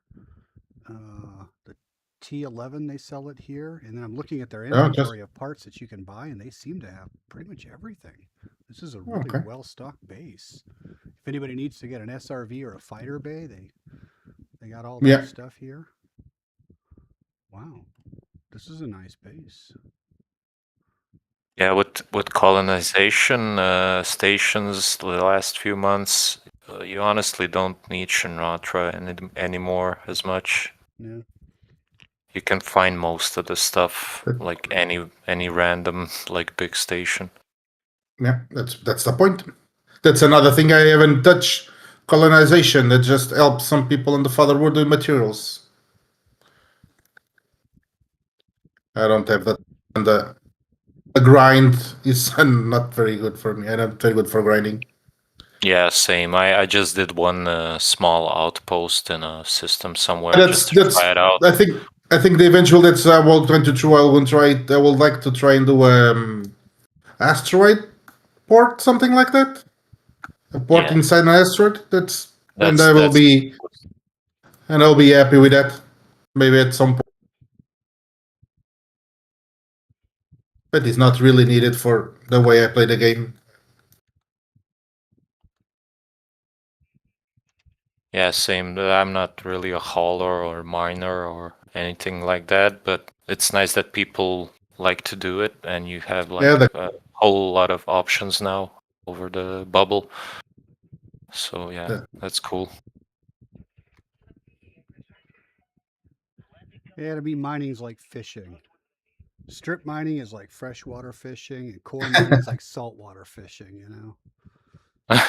Right. It's like the community. You just do it with a beer in one hand, and the limpets do all the work. But core mining, you gotta watch out, because it's like when you're saltwater fishing, you don't know what you're gonna catch. Strange shit comes up on the end of that hook. You know, you got to be frosty and like, oh shit, it's an eel. It's something poisonous, and so yeah, it's just different types of fishing to me. They both still have a beer in my hand, but you know. Like on the community goals, I don't know what much was the top 300%. They deliver.